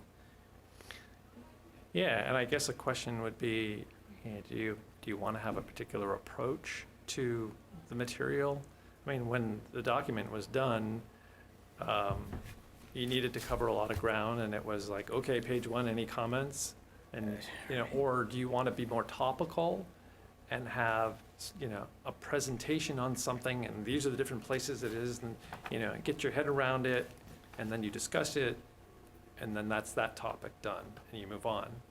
That would be easiest. That second step of having sessions made a lot of sense to me, but that's after we get Brandy's changes passed. So the idea of getting through Brandy's changes that does impact across lots of different sections.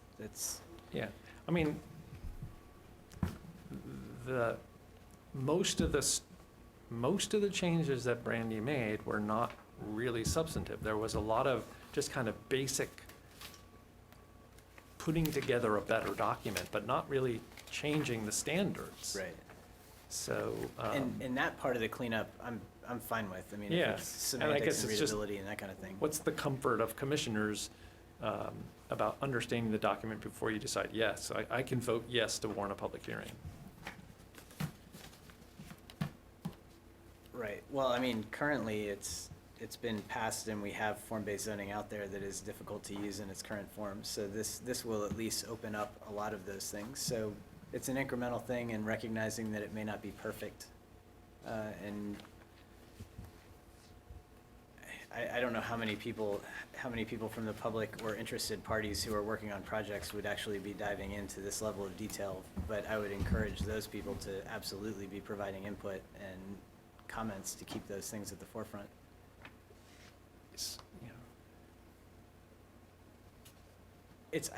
I view this similarly to the town plan. Like, this is a big thing to approach with a lot of moving parts, Yeah. and hence the concern around just time and expectations. Yeah. So in addition to giving you, making sure everybody's got the fresh copy digitally and paper, what else would help as you go into your next meeting and you're intending to discuss it?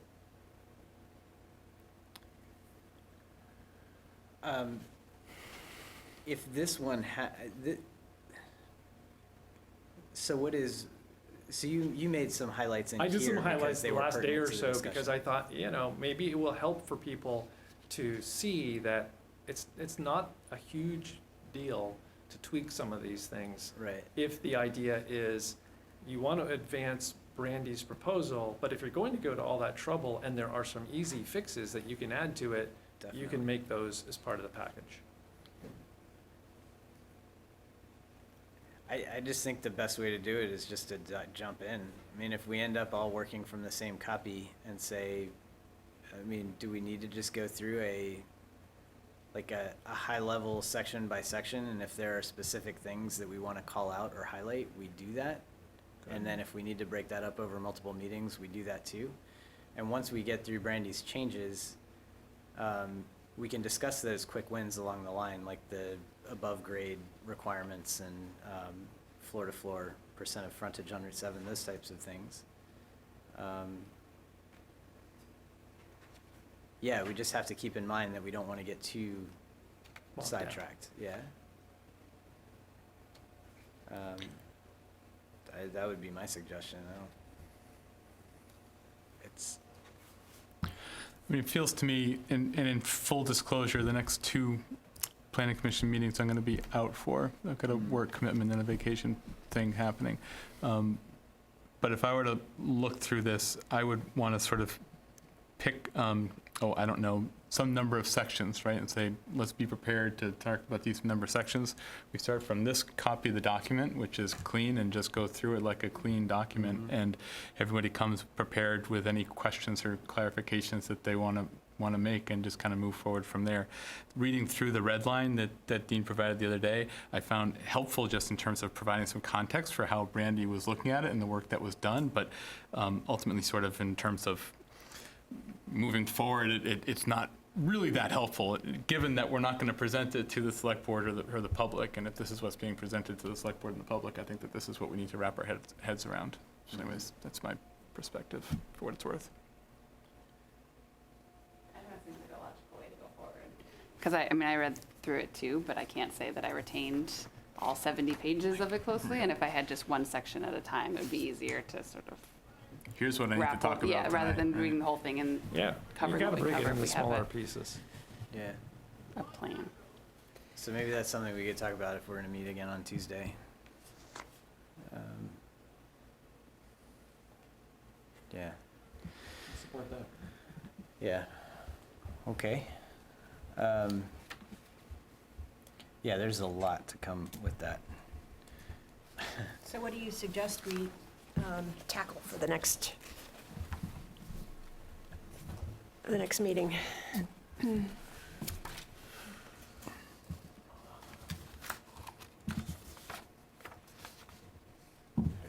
Yeah, I'm also wondering, I mean, well, if it's from my perspective, I just need to, I'd need to really look at that again. I know that we've read it numerous times in its various forms when we were putting all this together the first time. And also recognizing that there are perspectives that are very new and don't have that exposure. So I don't recall, I mean, we could do section by section and just divide up the number of sections and just say, hey, first meeting, we're going to try and tackle 4 of them. The first 25% or Yeah, or first whatever it 30% is. or something like Right. that, just so there's plenty of time to. Yeah. That would strike me as reasonable, but I figured that that's something that maybe after putting a bit more thought into it, we could come up with something when we're putting the agenda together. If there aren't any other ideas. Some of what's gonna happen is that you're gonna learn how quickly you will do it after the first Right. session or two. Right, like the plan where you're like, oh yeah, we'll get through childcare in 1 year, you know? Oh, childcare was a meeting. No, I 2 know, that months was the later. only one, I think, though. Yeah. Transportation, 2 meetings.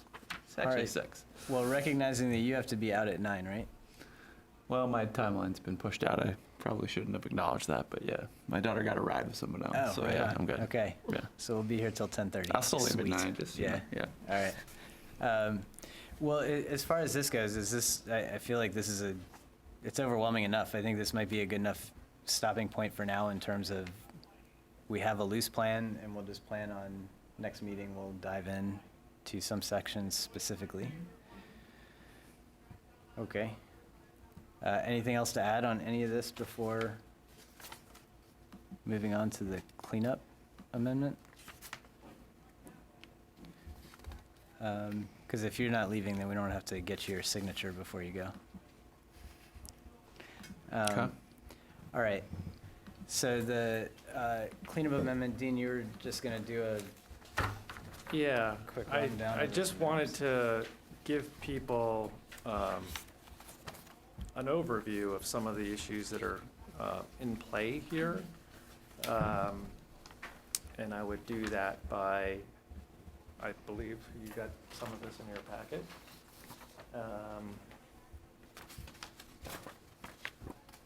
So the previous town plan had a series of maps that were called the planning area maps that were simpler than the ones that were included in the current town plan. But basically, the town was divided into 3 areas: the growth area 1, which is red, growth area 2, which is the remainder of the sewer service area, and the rural area. That was the first map in the comprehensive plan. It took those major areas and then focused in on them and broke them into some smaller parts. You could see that in the village area, there is an area that had a conservation designation. When you look at the growth area 2, you do see that there are some areas that are conservation. And then when you look at the rural area, you see that it's rural and conservation. The composite future land use map, which is in a sense the synthesis of it, had everything all mushed together.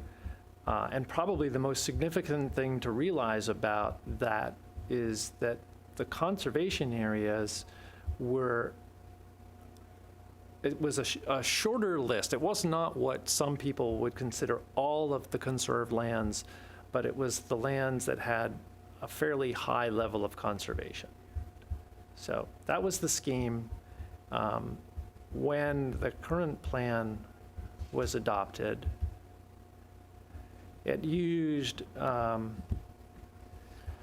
a variation of the same approach, but it started, whereas the first map in the old plan didn't really have any conservation. It was just red for the center, yellow for the growth area 2, and then white or green for the rural area.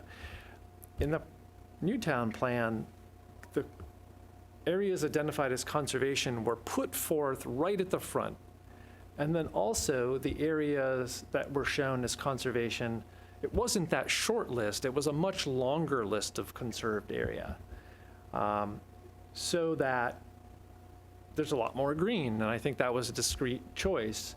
Now, the thing about it is that that mapping was based, at least in part, on mapping done by the Natural Resources Committee, and there's a map included in the open space plan that looks an awful lot like this.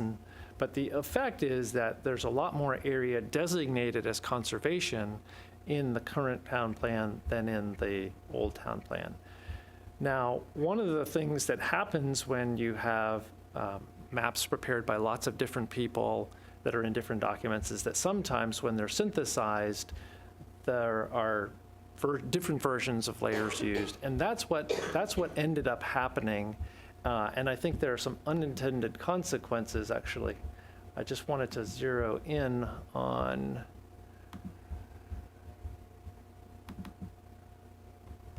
okay, so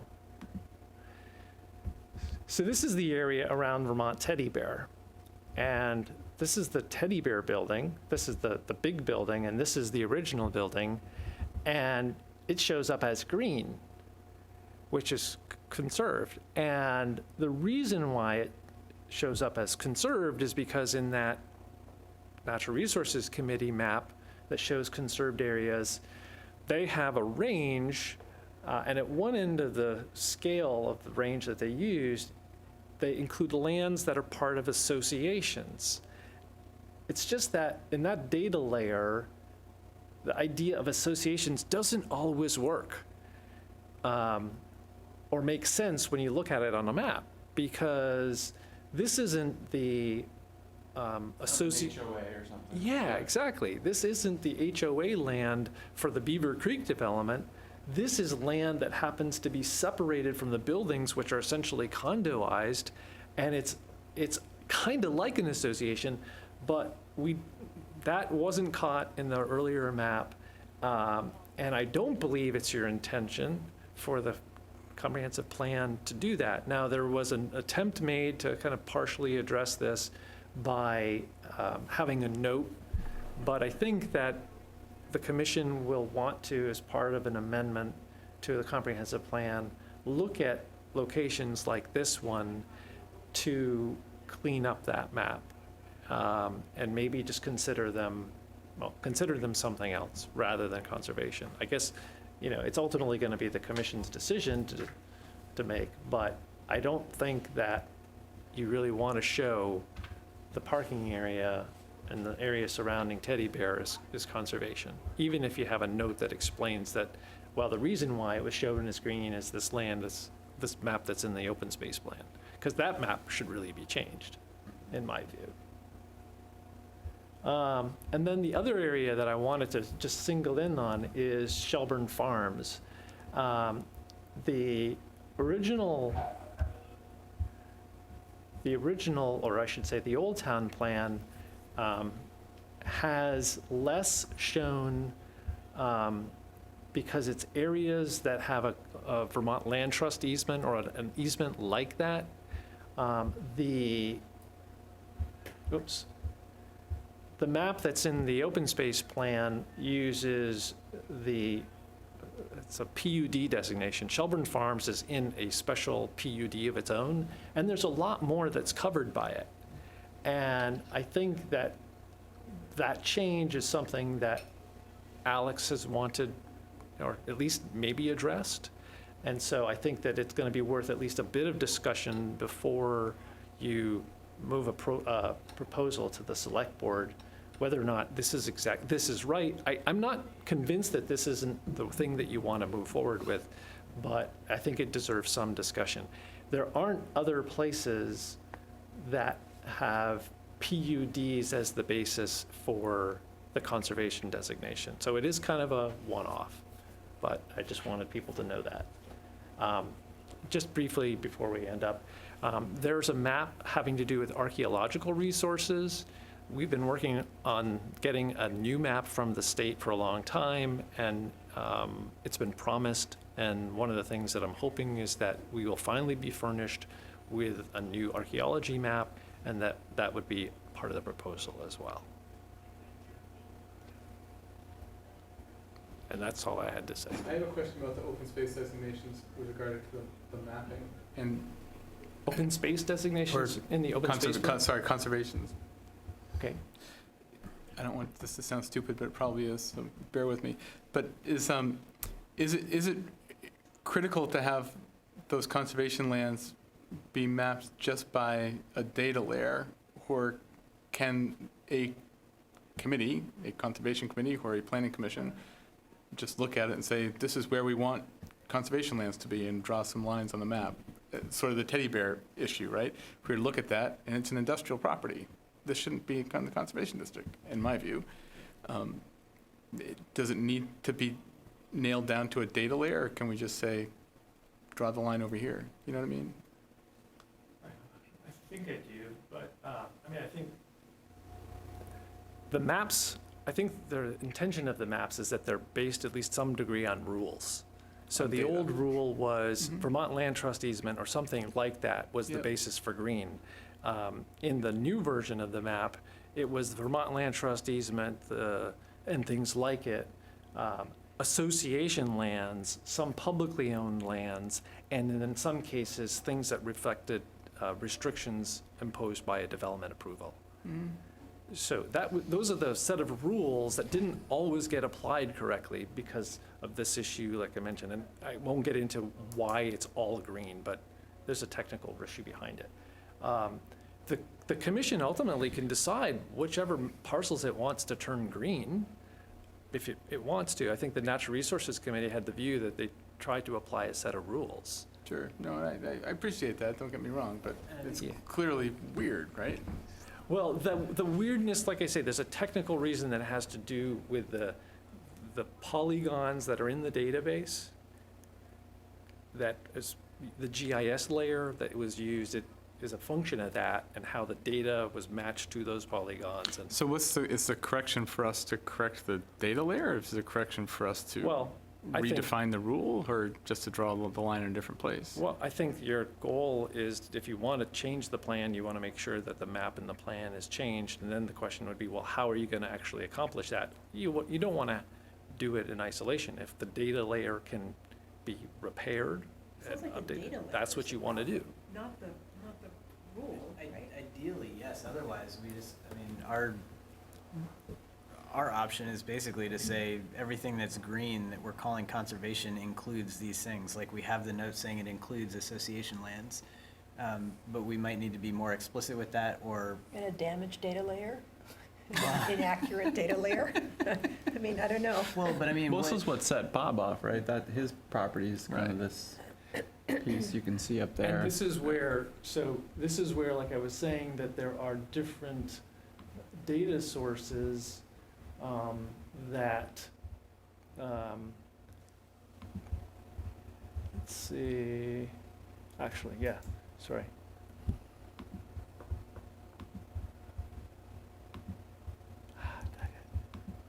Well, while you're looking that up, in a perfect world, we'd have this, you'd have layers, like this layer is conserved by Vermont Land Trust, this layer is conserved by the town, this land is protected under some, whatever it is. But in the end, is the point that we're trying to convey that these lands are protected in some way, shape, or form? And we're just trying to highlight that on a map to show here is protected land. If you want more detail, you need to delve a little bit deeper. What I understand is that the Planning Commission made a conscious decision to more broadly define conserved lands in this new version of the plan. So that, I thought, was the first objective, but. We're trying to create some predictability about what lands could or could not be developed with buildings.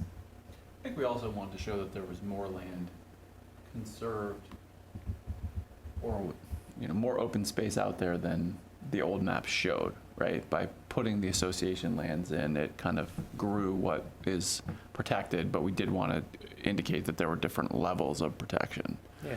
Yeah, to also kind of create an inventory of lands that could possibly be used for recreation purposes or to increase connectivity, you know, pedestrian connectivity, that sort of thing.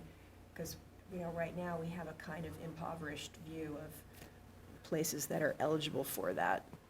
And there's actually a ton of sort of fallow lands sitting around that. Is this the current plan right here we're looking at? No, so, so this is, this map is from the current plan. Okay. This map is not, and the next maps are not.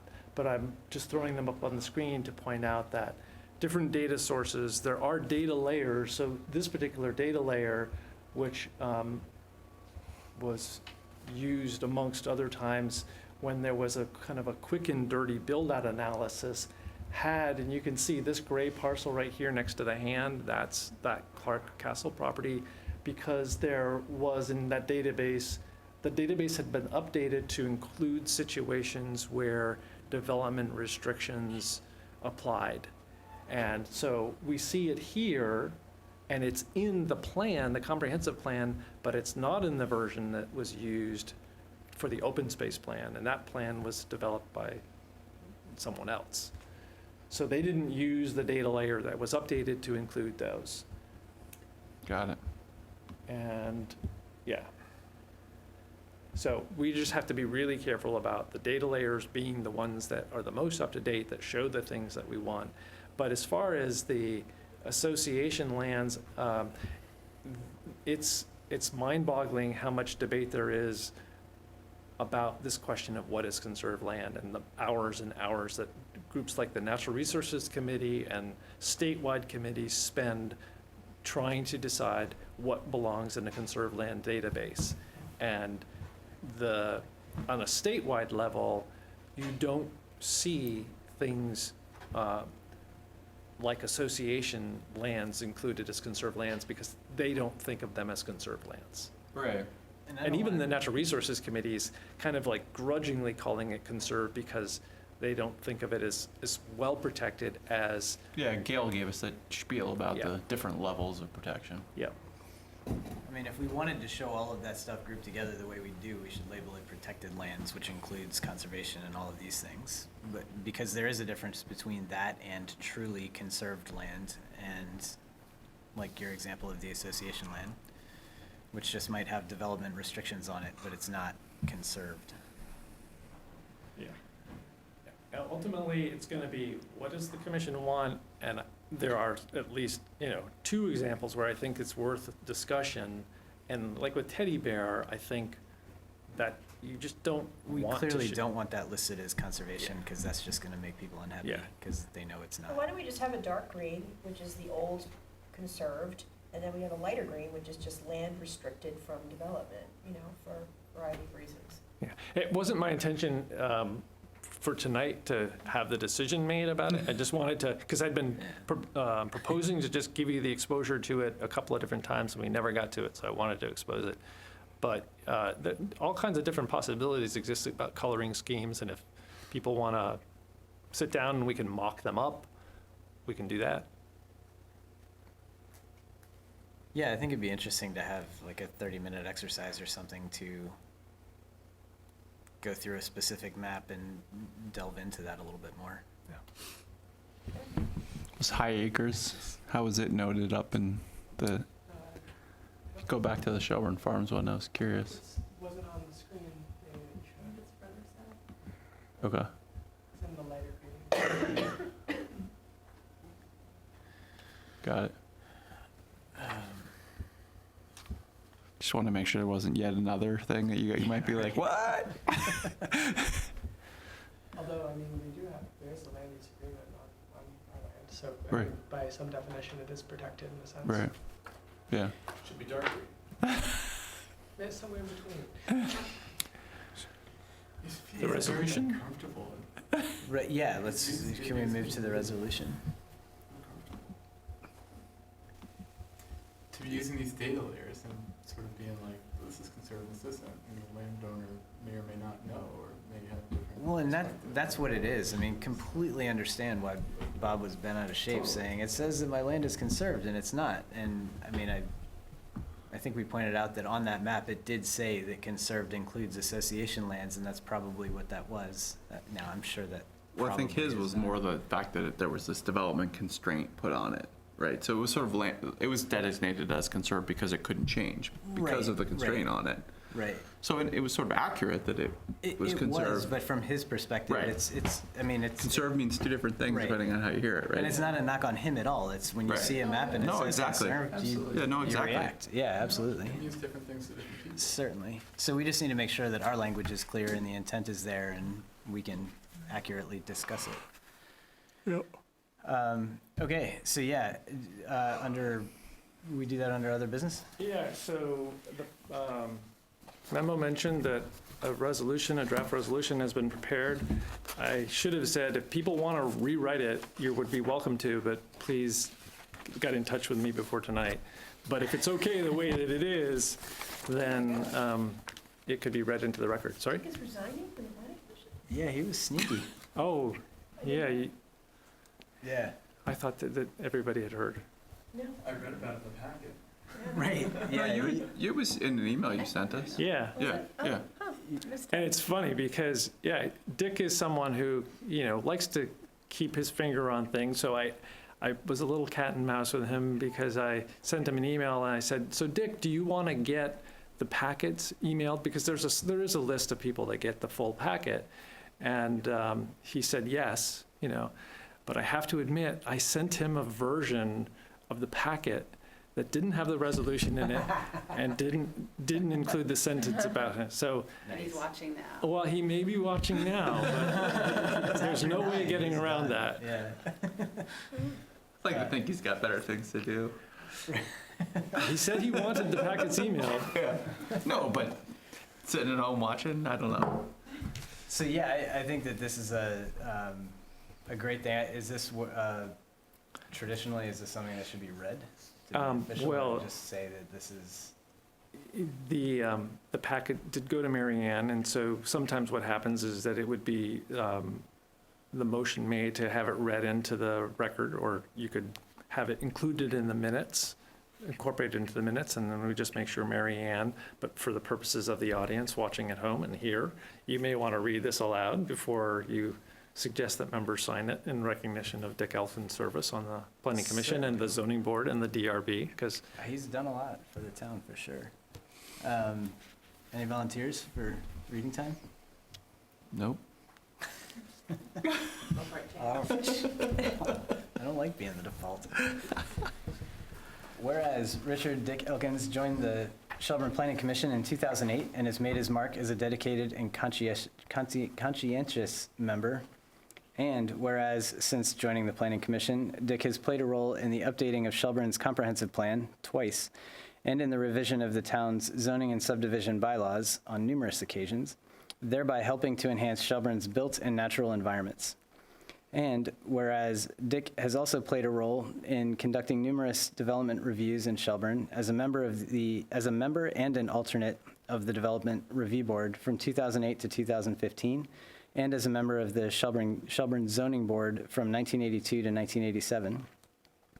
And whereas Dick has generously shared his knowledge and opinions on a range of planning and zoning matters, and always has been guided by a desire to do what he believes is in the best interest of the community. And whereas on May 28th, 2019, Dick announced his resignation from the Planning Commission in a letter to the town manager, effective immediately. And whereas now is the time for his colleagues to express thanks and appreciation to Dick for his commitment and years of service. Therefore, be it resolved that Dick's presence will very much be missed by fellow commissioners, Shelburne residents, and others, and we hereby extend him the best wishes in all his future endeavors. Recognized on June 13th, 2019, by us who will sign this resolution. And seriously, Dick has definitely provided a lot to the community, so thank you. Agreed. And I will also take this opportunity to say for anybody watching at home that there is a seat. This is actually Steve. This is Steven, but, well, the one that was Dick. So there is an open seat on the commission if anybody knows anybody or is interested in being involved. Yeah, right? Basically part of it already. You're our biggest groupie. Yeah. And while I'm at this thought hit me last week because I know sometimes I just get more focused on the agenda, but in the event that I did not officially say anything, I definitely wanted to welcome Megan to the Planning Commission. I don't know if I actually said that last time, so thank you for I joining. feel very welcome. Yeah, I'm awesome. excited to be part of the whole commission. And now it's on to sipping water through a fire hose and figure it out. So I would just make sure that we pass this down. Yeah, and make sure that that is signed. Yeah. you- Sure.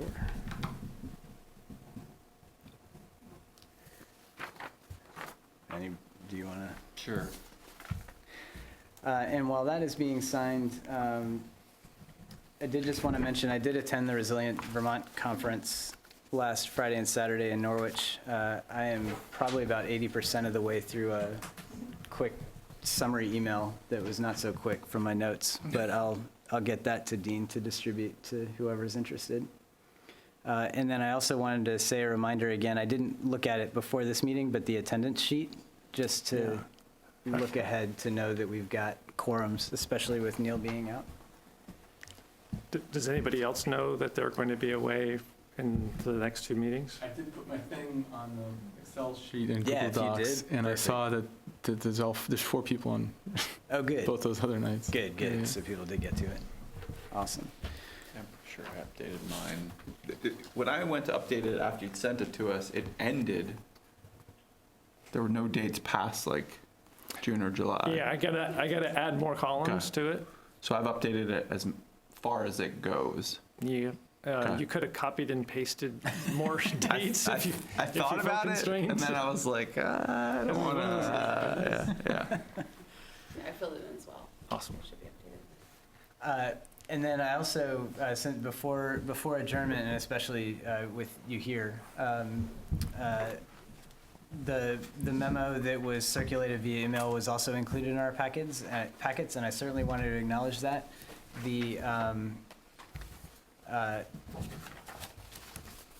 It would be slightly unconventional, but if you had comments or anything, I mean, you're here, you've been through the meeting. I don't know if there was something that you wanted to mention.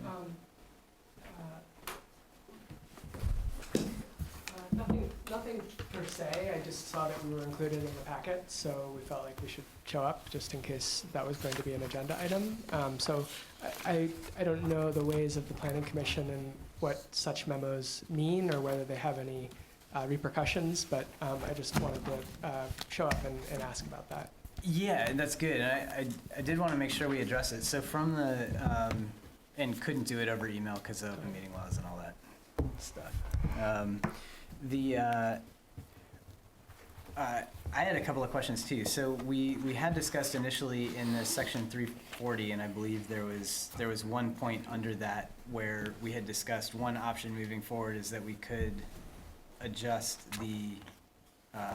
address the boundary line adjustment within that.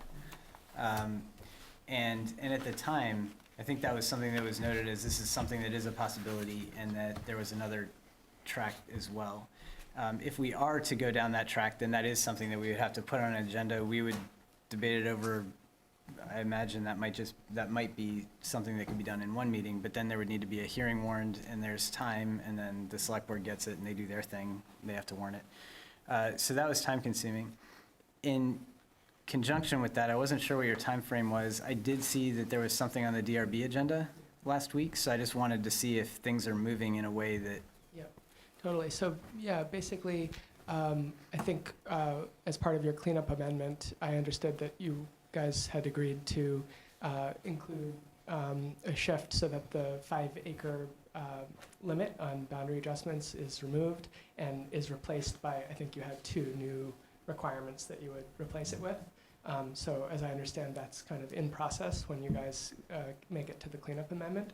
And then separately, in the meantime, not knowing what the timing of that might be, we, based on a closer reading of the current regs, which say that the PUD process is required for all subdivisions that create one or more lots, based on the conventional understanding of the verb create.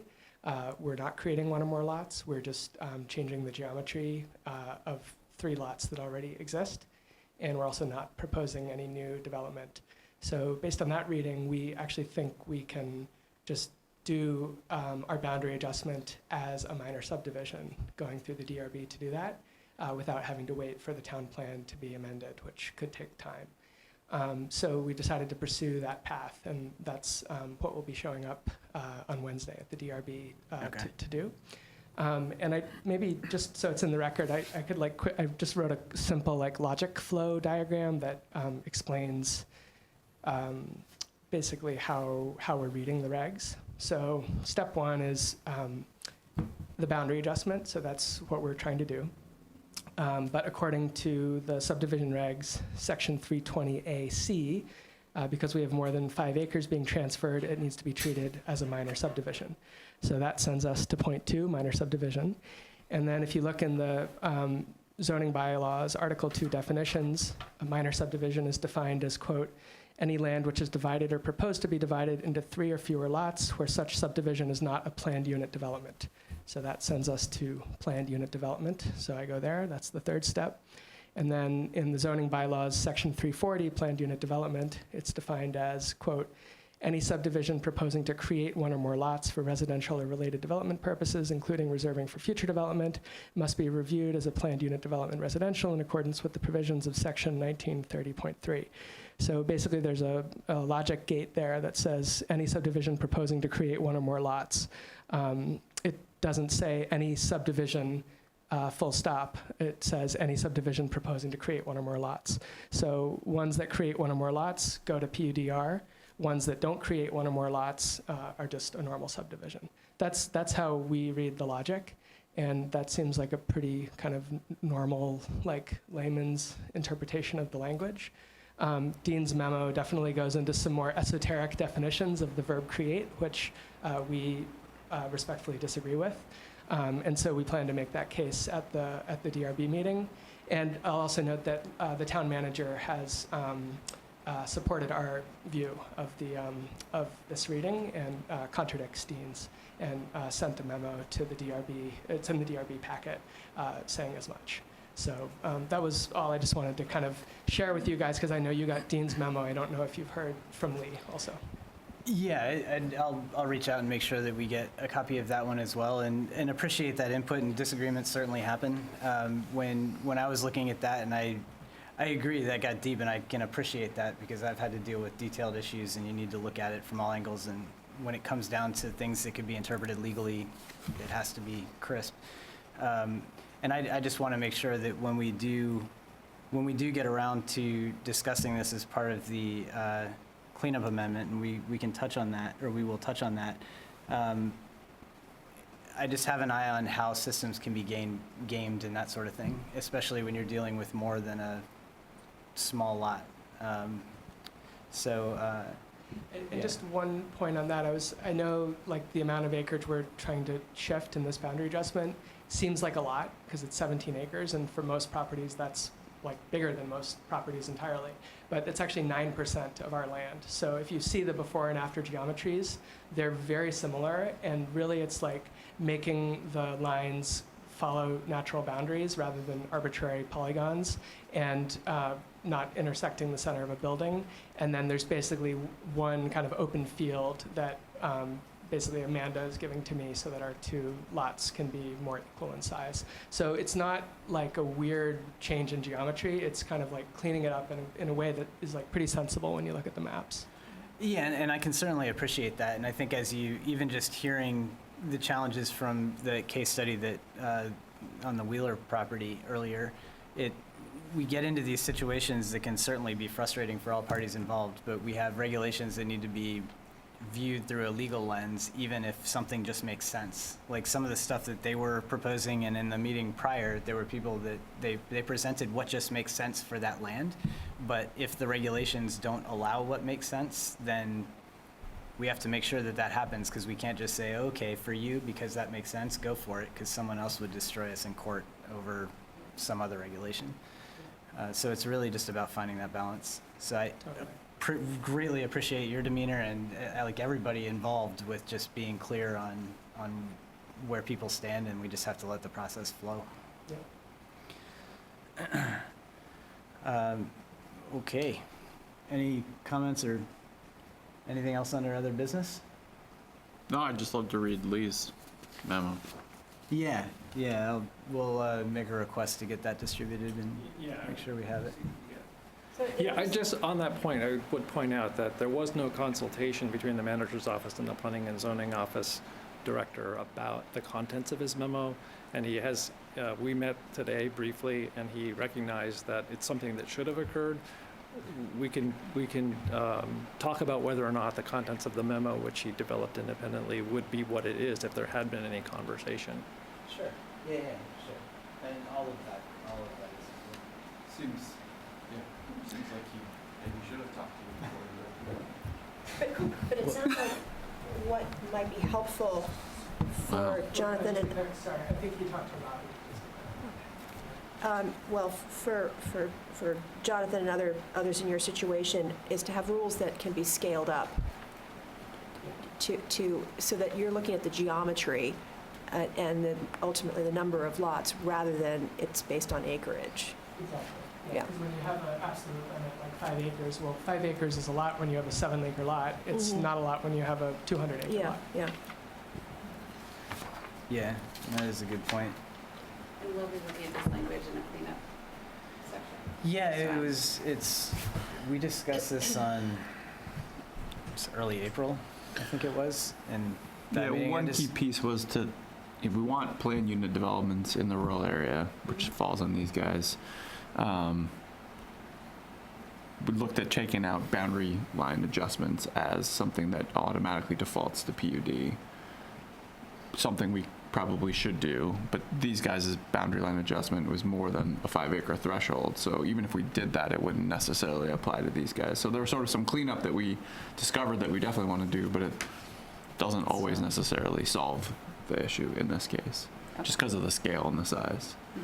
And then we did a fair amount of due diligence to figure out, well, why 5? Where did that come from? You know, why is that a limiting factor? And it was kind of historically came down to the sense of above a certain size, there's some, I guess, desire for other folks in the town to have an earlier look at what a big change is rather than having the change happen and then later being like, whoa, how did that happen?